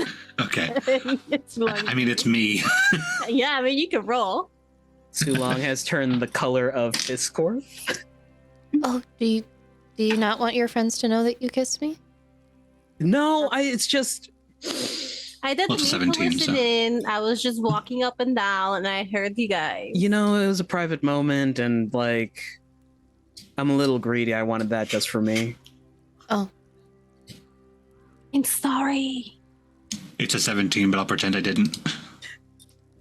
It's okay. We'll have more time later. Yeah, I just wanted to put you guys out with the weird ghost arm. yeah. How'd you do that? Gloves. Look, they tasted salty. Ugh. Do people You're normally welcome. not taste salty? I should. Well, I mean, I don't think fabric normally does. Anyway, we should find the exit of this place because I have no idea. It's Yes. down that way and to the left. Oh, Oh. Which way to Sulong, I got this from you from back here, and I will hold out the water skin. Oh, There's some really thanks. crispy water over there. That's crispy. Does it have the same effect, or is it just water? Does not. Okay, I wouldn't know. No, you would. I tried. Sulong will offer the water skin to Nismet and lead everyone back towards the Sphinx. We found a weird person in the maze. Oh, they were so cool. They had all these rats, and then The rat guy! Yeah, Sulong Yeah. told them the I story, wish and then we they got a saw present. them. Yeah, I got There a were present rats from in the them. maze? They were The We're purple. the only ones that didn't meet the purple rat rat. people. Yeah, you didn't meet the rat guy. No, we met a small woman. We also met a person with dark hair, like super dark eyes. Oh, terrifying. Oh no, they were pretty cool. So many. How did they fit so many interesting people into one maze? It's a wonder, really. Well, I think some of them are just like, just festival goers. Arat, you're going the wrong way. Just wandering back and forth until I can see people moving. Yeah, we're gonna head back to the Sphinx to get out of the maze the front way. I don't know where we're As you going. return, the Sphinx says, Fisscourth, you're behind. "Oh, hello, everyone. Hi, Hello. Mr. Sphinx. You're not completing the maze." I don't know where the exit is. I thought we were going towards the exit. I thought so too. Well, it's the entrance. I thought you all want to head out. I thought we were going towards an exit. I figured we must be close to one at this point. There's You can go out the way you came in. You won't get anything for it, though. I want something for it. Well, there was a path by where Nismet and I were sitting, aside from the bench path. I think that might be a way out. Yes, there was a vertical path near where we came from as well. Think that might be our key? Maybe. Possibly. I want a present. Well, then we shall go get one. Adventure. Okay, let's go get That's some. not right. What? No, I went to the wrong tunnel. We begin exploring the maze and apparently get separated again. I don't know where you are. Not that way. Where are we Not that supposed way. to go? But I already went that way. This is where I came from. Are you sure not this way? There may not be multiple ways? Well, no, that's a bench. Yeah, and Oh, then that I would- leads to the turn that's where Fizz is. Yep, I see. that's a hallway. Oh dear. Fisscourth. I'm coming. There's so Marco. many leaves. There are too many. Then we're back out here. Then maybe where Fizz and Arat were. We did not get to Oh. explore the entire area. We were occupied. Yes, very occupied. Oh wait, there, guys. There's another place over here. Over where? Over here, where Arat and the Fizz went over here. Hi. Down this corridor. Yeah. I was stuck in a bush. Give me just a moment. You were stuck in a bush? Yes. I won't specify what kind of bush. I see what you did there. Huh. Let's see. Oh, there's a long hallway here. There's a long hallway here. Oh dear, I'm stuck. And there's a Hello. Connie. Oh, like, hi. Oh, Hi. Connie. What are you doing here at the end of the maze? I'm waiting for Euphoria. I She went the other way towards the Sphinx. Seriously? Yeah. You should go get yourself a snack. She's going to be in there a while, I think. Ugh, It is a very complicated maze. fine. Oh, Connie, can I talk to you for a second? I don't know, can you? May I speak with you for a second? Yes? And Sulong will just round the corner real quick. With a huff and a roll of her eyes, she walks around the corner. Hey, just as a heads up, I think Euphoria is in a bit of a bad mood. Why? What did you do? I didn't. You didn't hit on her, did you? No. Good. You should leave her alone.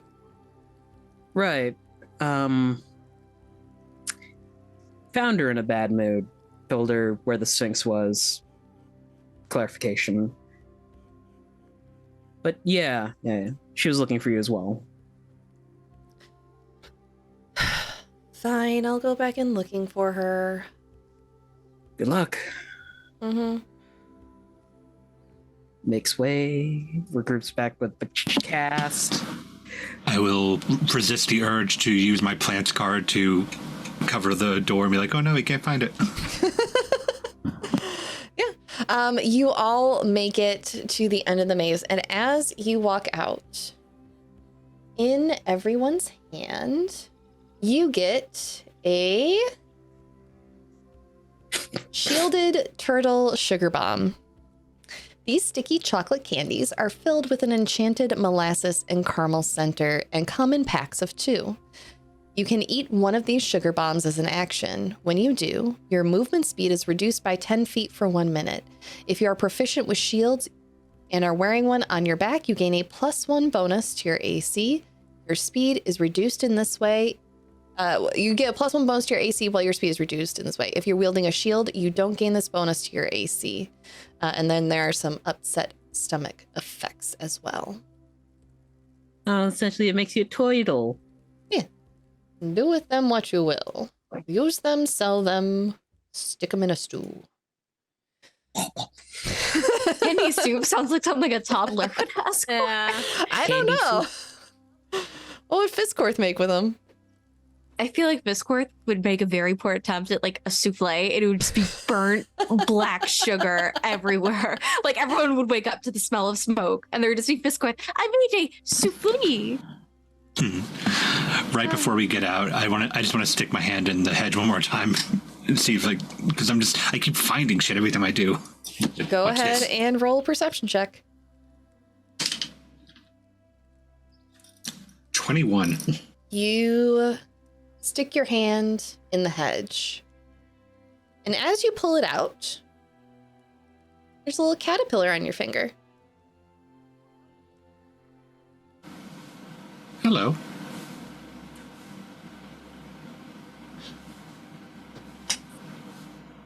I imagine Put it the on Adventure Time sale with just the. Just put Just the it. wave. I just kind of put it onto my shoulder and then walk out of the maze. You have a little snail pet now. But you all arrive back at the festival. And you're welcome to go around as you would like. Just to recap for you all what is available here. There is apple bobbing that has been set up, axe throwing, a petting zoo. As you come in, you see a person doing portrait sketches and face painting. They're currently sketching one of those carnival caricature style sketches for Zico and his friend Obret. And there is also the How Big Are Your Bicep games? And you see that currently Pascal is walking up to Rocky and inquiring about that game. There's also a small dollhouse that sits off to the side unattended on one of the tables. And there's stalls selling more of the magical candies that you have all won today, and different carnival prizes being displayed at the booths. This is gonna just shake the bag of candies at Arat, point to the unicorn, nod. Wait, He'll he's only lying. pick up on the shaking and just go, Unicorn. Ah, yes. I apologize, Sarah. It's just so easy to forget sometimes. It's not the norm. And to the group, I'll say, we encountered a unicorn that spoke a language we did not understand earlier, and now we have the means to potentially understand. So did you want to meet the unicorn? Sure. As All Matt right. says. We can all walk off in different directions again. I just figured we had the option. I'm going to go try and find Lowry Moon for just a moment, but I'll meet you at the unicorn. Very good. See what the... I was about to say winged horse. Horned horse.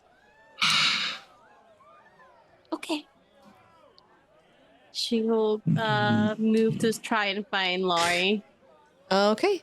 Go ahead and roll investigation as you look for Lowry Moon. Solid 14. Solid 14.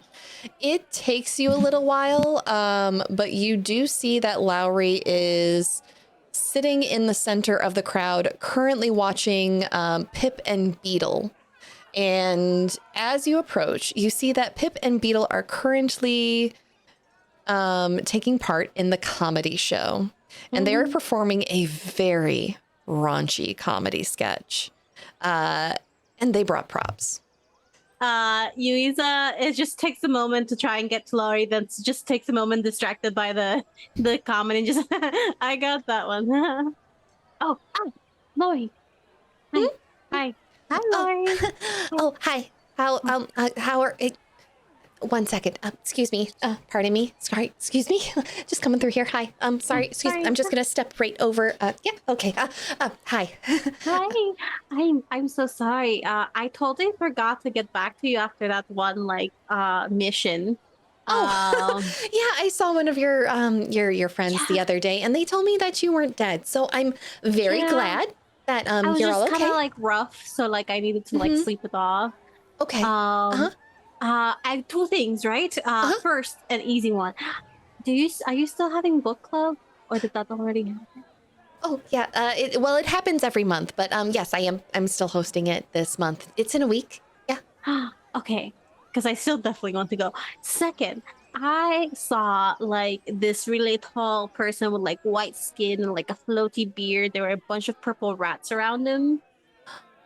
Did they ask for stories? No, but they did say they were here to see you, and I was like, you're either like their friend, because I feel like they would have weird friends, or you like kind of trying to threaten them. I don't know. Well, with them, it's a little column A, little column B. Where'd you see them? The maze. Oh, okay. They were by the graveyard in the maze, By like the- fake graveyard. Fake graveyard in the maze. Okay.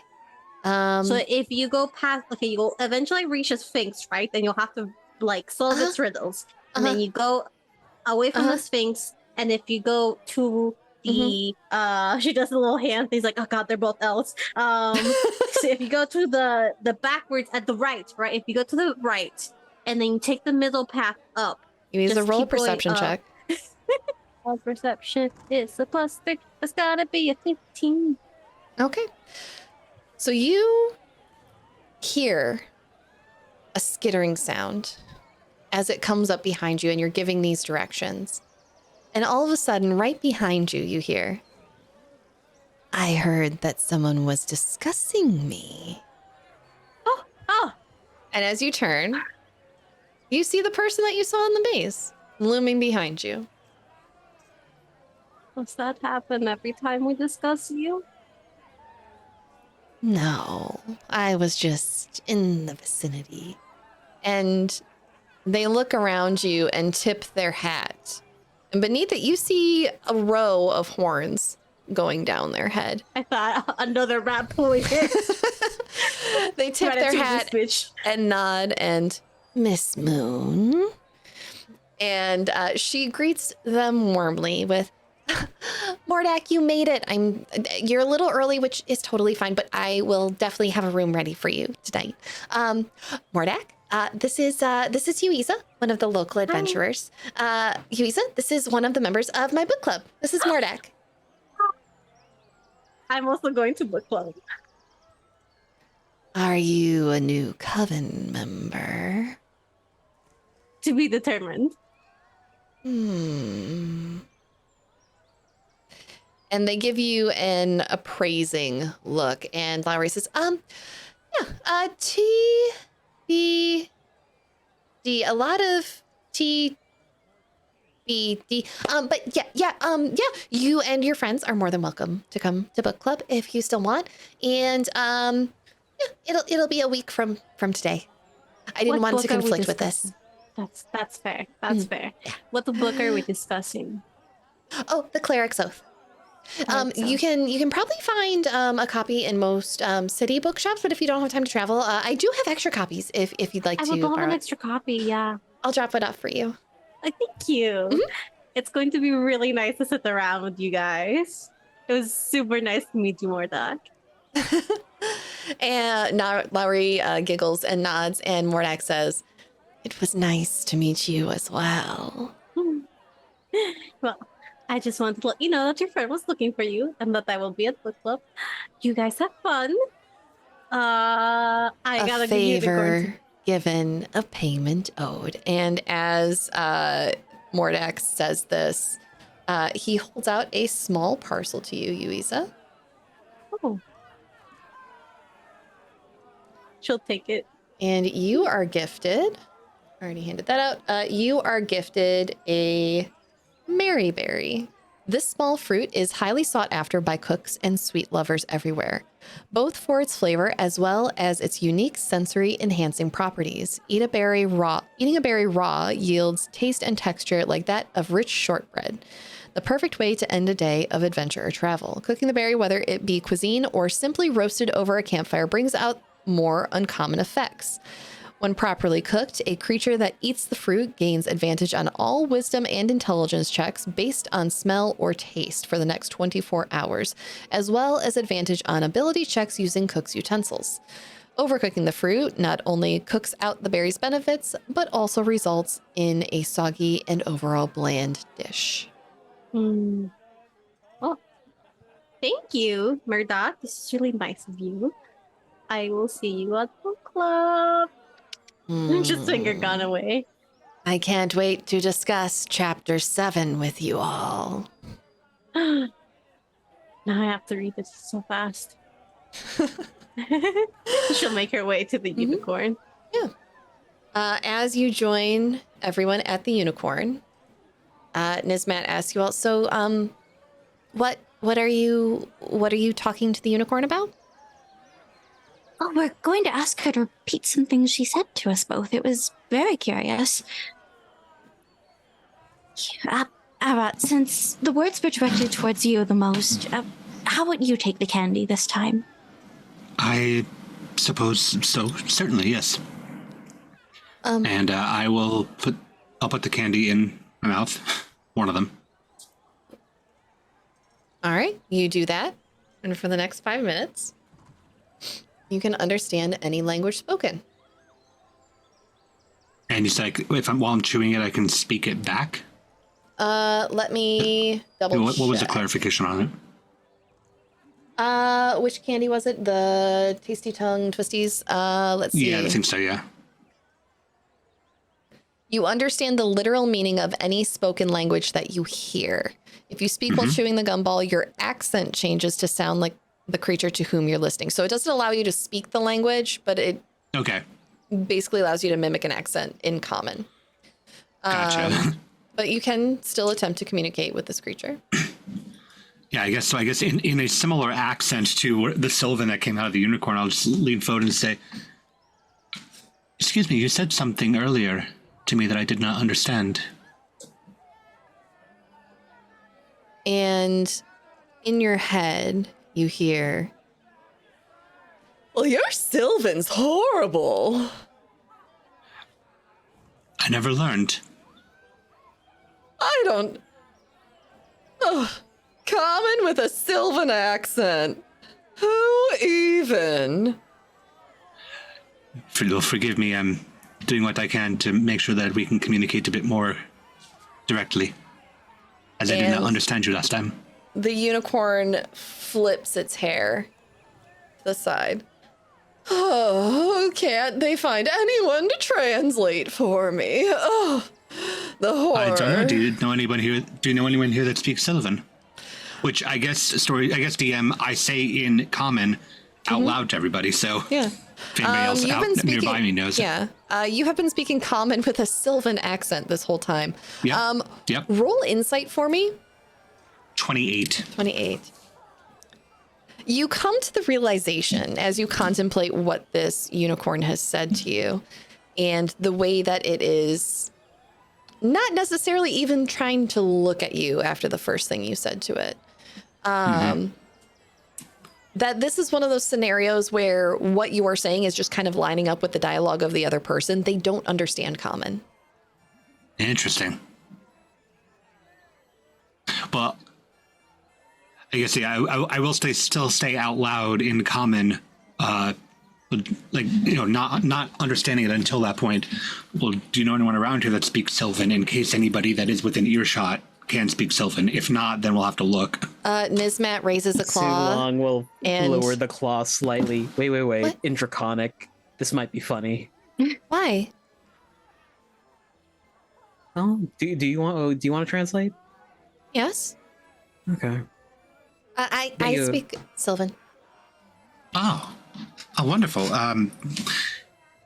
I think I've only gotten to this point on pure accent now. They said something to me earlier Yeah, that I they didn't were understand. Okay. And Nismat will begin translating for you. What exactly do you want to ask the unicorn?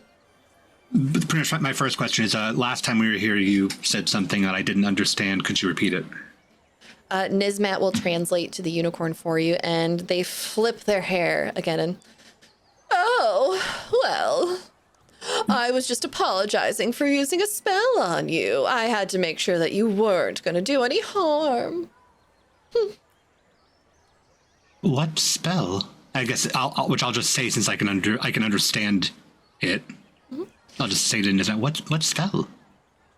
Nismat will translate for you once again, and the unicorn will respond. Detect evil and good. I wanted to know if a creature such as yourself was going to be a danger to me, or anyone here.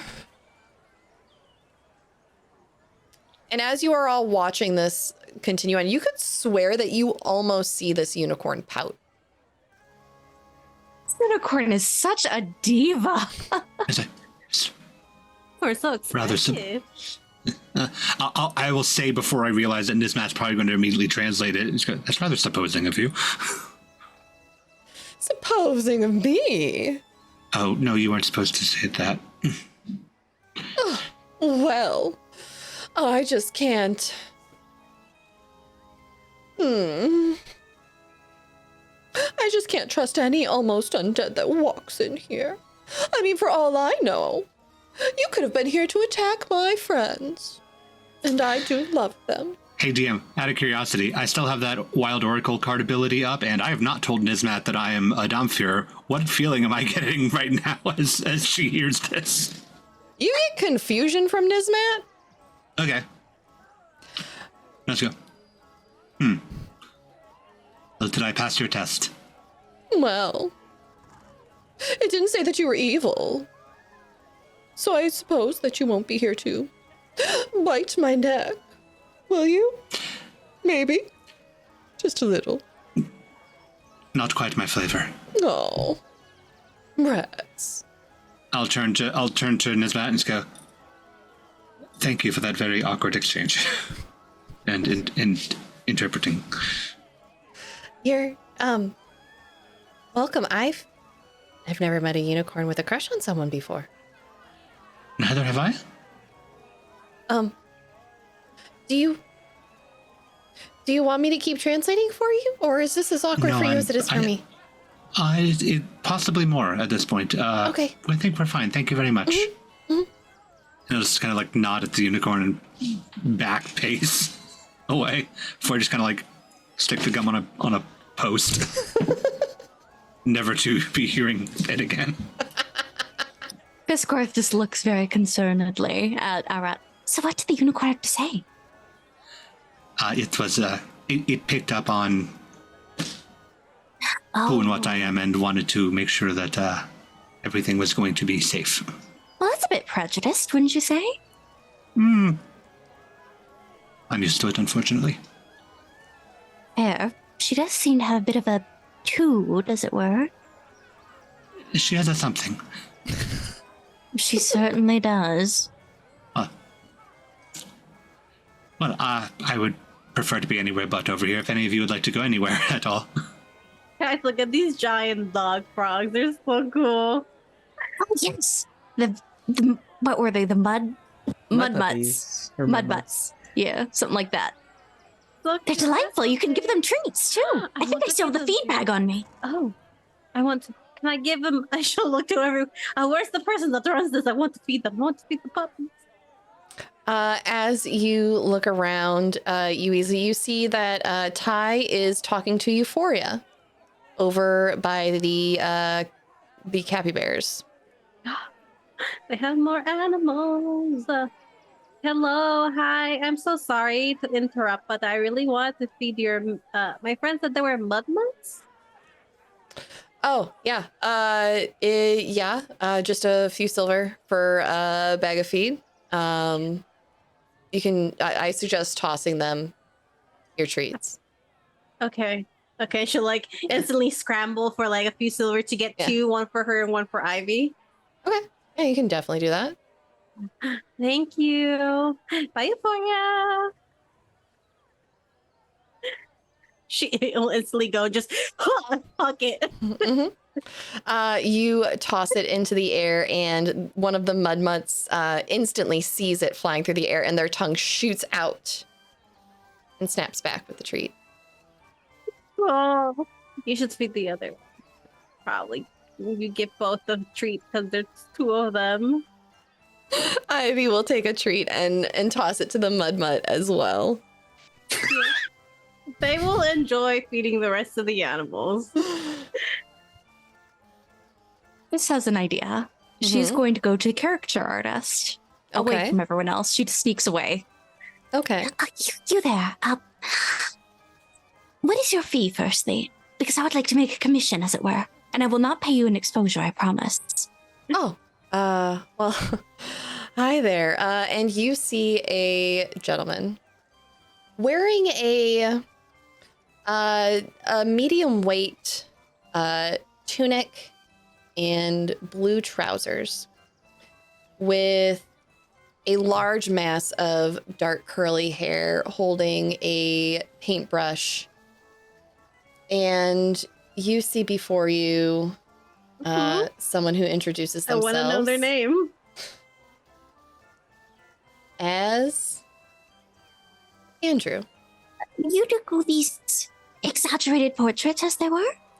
I can also paint some landscapes for you if you'd like. I could teach you how to paint if you want. Would you like your face painted? I already have it painted. And she points at Yuiza's drawings. I see that. That's beautiful work. But I was wondering if what you do here with the portraiture, is there any way you could make the ink raised up on paper as if someone could feel it? I have a friend who cannot see. I was wondering if you could maybe do our portraits as such. I would be honored to do your portraits for you if you would like. Absolutely. I'll go fetch him. And Okay. this toddle off to go get Arat. Mhm. Arat, Yes. would you like to have your person drawn? Which one? You! Oh, I suppose. Come. I have a plan. Oh, And she just drags Arat over, sits him down wherever Andrew has things set up. Yeah. Fist takes you back to the cart, and Andrew is sitting there and introduces themselves to you as well. And hello, my name is Andrew Pictures. And I understand that, would you like a more caricature type painting or something more realistic today? Also, I just realized this man looks like Bob Ross. I've been pranked. I've been New punked. pictures. Andrew Pictures. Yeah, Yeah. Andrew Pictures. Yeah. He paints Andrew's picture. Well, I mean, I won't be able to see it either way, but I suppose something more realistic. All right. Go ahead and sit on down. I'll get the environment and atmosphere around you as well. We'll put some happy little trees in there in the background behind you all. Go ahead and just sit down and make yourselves comfortable. Whatever pose you'd like to be As in. Arat just sits pretty normally as he tries to ponder how trees can express emotions. Yeah. And you sit for a little bit, and after about 45 minutes, you walk away with a watercolor sketch/painting of the two of you. I think it looks quite lovely. Arat, hold out your hands. Okay, sure. And just put the stick under and hold my hands out. I'm going to put the portrait under his hands and allow him to feel the raised lines. Yeah. True to what he promised to do, Andrew sketched the two of you before painting with his watercolor paints, and the paint is raised just enough that you can feel the entirety of the portrait. You look happy. In the portrait, I should say. I'm not sure. I just figured it would be a nice gesture, is all. I wanted you to see yourself as I see you.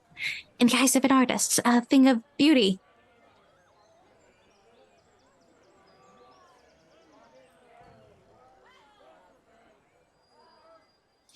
Forgive me. I am.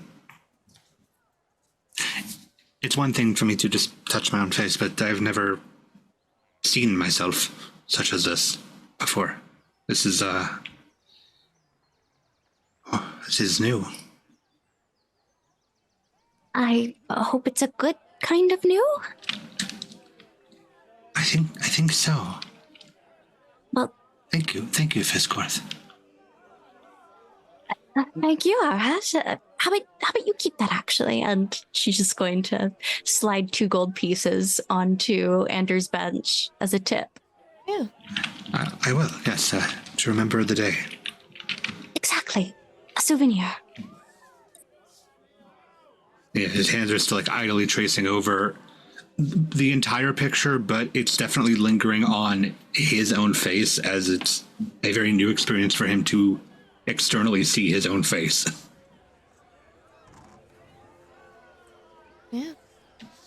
As you two are having this moment together, what are Sulong and Yuiza up to?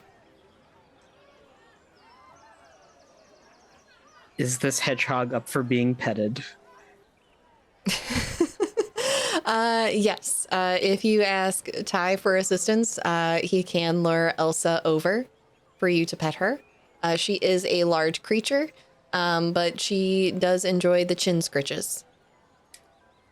If this was an anime, Sulong is scritching underneath the chin. There's a thought bubble that forms above his head where it is the hedgehog, and then it just slowly morphs into Nismat, and he's still doing the chin scritch. Okay. Huh. Blue and spiky, like someone else I know. What? This You're very Matt's pretty. enamored with the capybaras. So yeah, Sulong will pay for some feed, like general feed for all of this stuff, and kind of hand Nismat some feed for the capybaras. Yeah.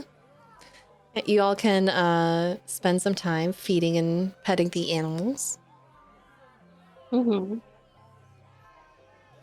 But when Arat and Fisscourth move off, check out the dollhouse. Okay.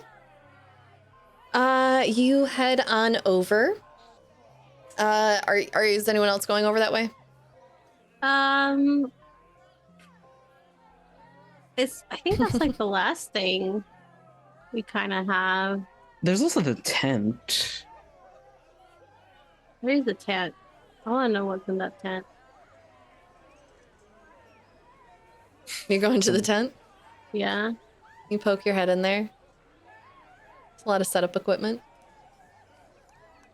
Oh, this is not the entertainment. Sorry. No. The entertainment is outside. Okay. She'll just walk around. She'll leave Sulong and Nisma alone because she feels a little bad about interrupting their moment, but she also still found it funny. Okay. I feel like she. Mm-hmm. As you are looking at the dollhouse too long, make me a wisdom saving throw. Oh boy, my best roll as a barbarian. Nismat's best roll too. What'd you roll? Natural 1 for a 2? Perfect. Nismat rolled a 5. We're dumb together! Yay! As you are looking at this dollhouse, you vaguely remember someone standing here earlier when you all came in, but it appears that they are not currently at their post. And as you stand there, suddenly the house before you grows. Or is it that you shrink? As suddenly you find yourself standing in a room. And the walls are made of mirrors. Yuiza, roll me a perception check. Well, You were close enough. I was just looking for a 10. Out of the corner of your eye, though, you watch as Sulong and Nismat lean in to look at this dollhouse. And they shrink down smaller, smaller, smaller, and smaller before they are seemingly sucked away. And you no longer see them standing near it. I'm going to assume this is part of the festival. I will see you later, Sulong. Okay.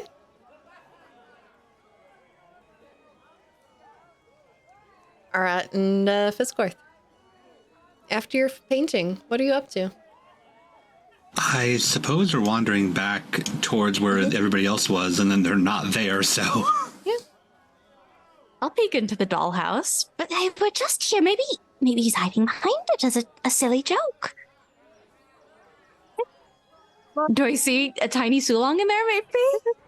As you lean in to look at the dollhouse, you see miniature dolls throughout this structure. And in one of the rooms, you see a tiny Nismat and a tiny Sulong.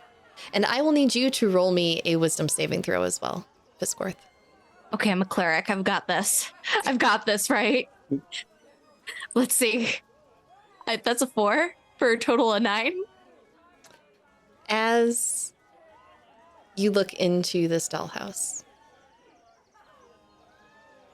Sulong and Nismat get closer and closer, larger and larger, until you are standing next to your friends, Sulong and Nismat. Also see this happening. Oh, hello, Did Nismat. you- Hello, Sulong. Did you stay to watch what Arat and Fisscourth were inspecting? Well, Fisscourth inspecting? If she saw them start coming back, she was gonna start waving hi and like tell them like, oh, so long, just like, oh. We'll say that you saw this. Arat, how close to the dollhouse did you get? I imagine I was being led by Fisscourth, so I was still holding on to a claw. So I imagine I just suddenly felt the claw grow smaller, gone. Mm-hmm. You did.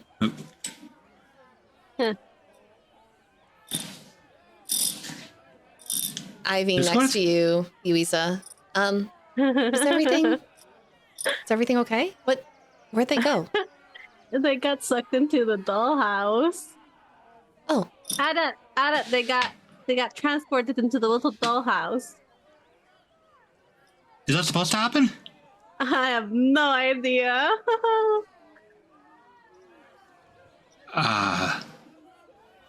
Should we go in after them? Should we find the person that owns the dollhouse first? That's probably like fair. She's gotta look around. Excuse me, sir, do you work here? To this gentleman with the white. you approach a half-elf gentleman with short hair, the salt and peppery kind of hair. And there is a tattoo that goes up one side of his face. And he turns around and says, "Yes, can I help you?" My friends got like sucked into that dollhouse. Is that like normal? I don't know. Do you work here? No. Oh. That probably would have. Okay, bye. She's gonna go to this gentleman over here. Excuse me. Hey there, how you doing? What can I help you with? As you approach Rocky. You're really strong. Yeah, I am. I'm so Tell me sorry. about it, baby. Mwah. Okay. Do you work here? I'm so sorry. I do. You want to hit my boulder?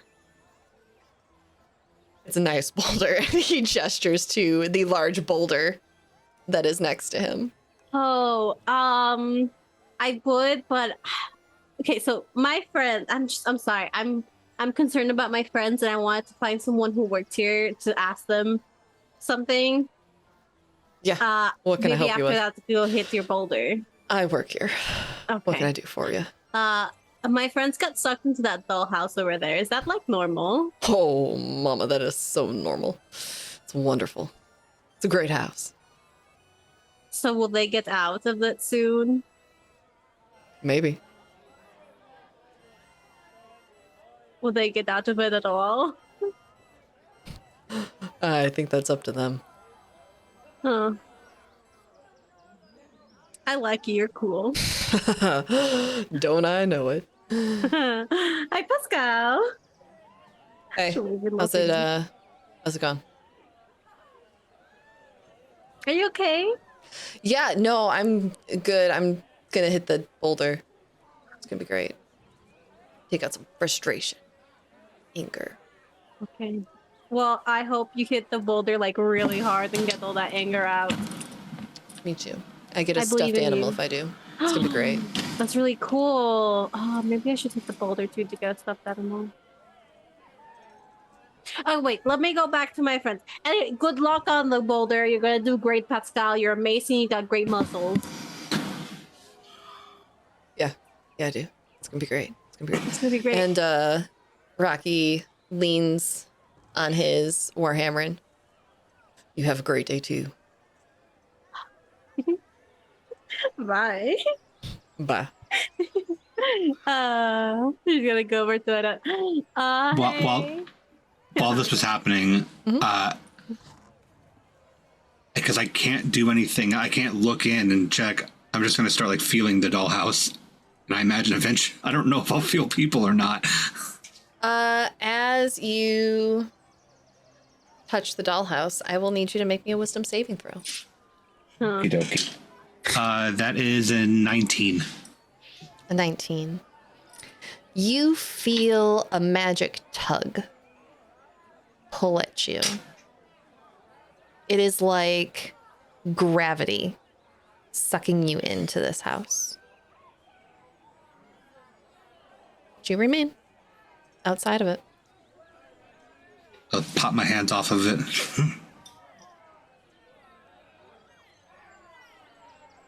I'm guessing that, because as I approached it, just started feeling the tug. There's no feeling of any of the dolls or the house that was possible.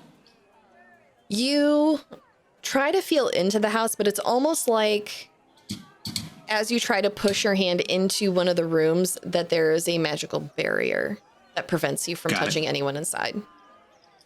Got it. So then, hearing Yuiza come back, I'll just go, I can't touch anything in the house. It feels like it wants to pull me in. That's the trick. It's definitely supposed to pull you in. That's like part of the thing. But they have to get out of it themselves. I think it's like a little maze as well. Oh, we just did one of those. Yeah. Should we go in and go after them? Or should we just wait them out, Will they come out at any certain point, or? I believe so, yeah. They have to get to the end and stuff, I assume. Well,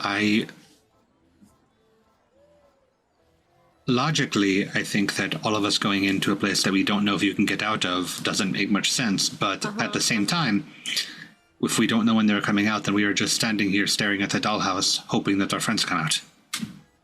That's true. So I suppose we go in. Okay, Ivy, do you want to go into the dollhouse with us? Or do you want to be the safety person? I will be the safety person. I think. Okay. Yeah, I think I'll be the safety part. How long should I wait here for you before I get help?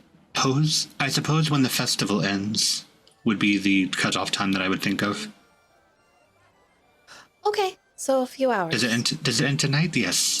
Yeah, that would make sense to me. Okay.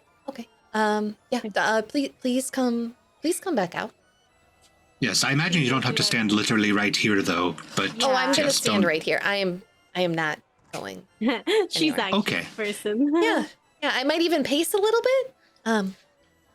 Do you want me to stay out here with you, or do you want me to go in? No, it's fine. You can go. It's Okay. fine. It's fine.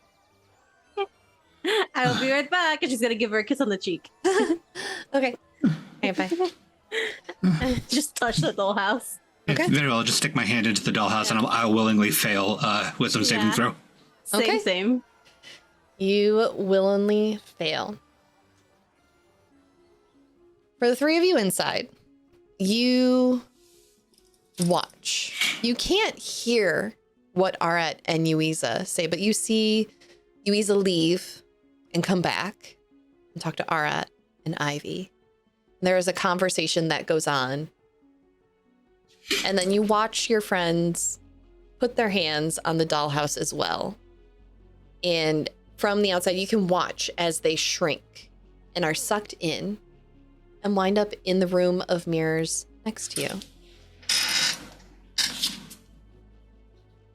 So you left. So not in the Ivy. same room as them. Okay. Oh, so they're not in the same room. Okay. No, you are. You're all in the same Okay. room. Okay. I think that Remember next to it. there's Okay. comma next to you. Got it. So Hey, guys. I'm guessing you left Ivy out there for safety. Yeah, she's our Yes. safety person. Good. We're all dolls now. Yeah, I talked to like this guy named Rocky. He's like super cool. And he said like Oh, this yes. is normal and like you're supposed to just like find your way out, like a little maze.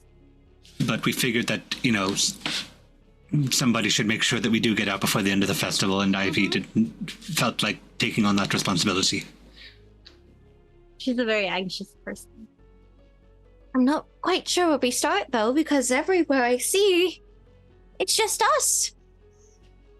As you all look about, you are in a room full of mirrors, reflecting your images back at you. Arat, as you reach out, you feel all around you and your companions the smooth, slick glass of mirrors. And as you all try to move about the room, you realize you have found yourself in a different kind of maze. A much more disorienting maze, one made of your own reflections. And this is where we will pick up next week as you all begin to navigate the funhouse. It's like 7 years bad luck per mirror, so that's 14, 21, 28. That's a lot of bad luck. You can try It's and a take thing one. for you. Yeah, thank you everyone for joining us tonight. We are going to be stopping a few minutes early as we are getting into the dungeon portion of our festival. What, you thought I wasn't going to prep a little dungeon for you?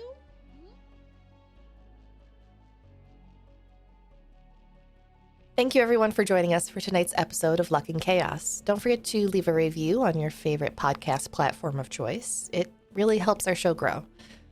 Arat was played by Zachary Vaudo. Yuiza was played by Alessa Vamp. Fisscourth was played by Abby. Sulong was played by RJ. And your GM and producer tonight was Sara Roberts. The Luck and Chaos theme, A Twist of Fate, was composed by Sneakernet. Download it now on Bandcamp. Link in the show notes below. Check out our show notes for cast info and links to the third-party content featured in this game. If you'd like to join us for our Patreon-only after show, visit us on patreon.com/thehypegoblin. This show and others like it are made possible by the generous support from our patrons.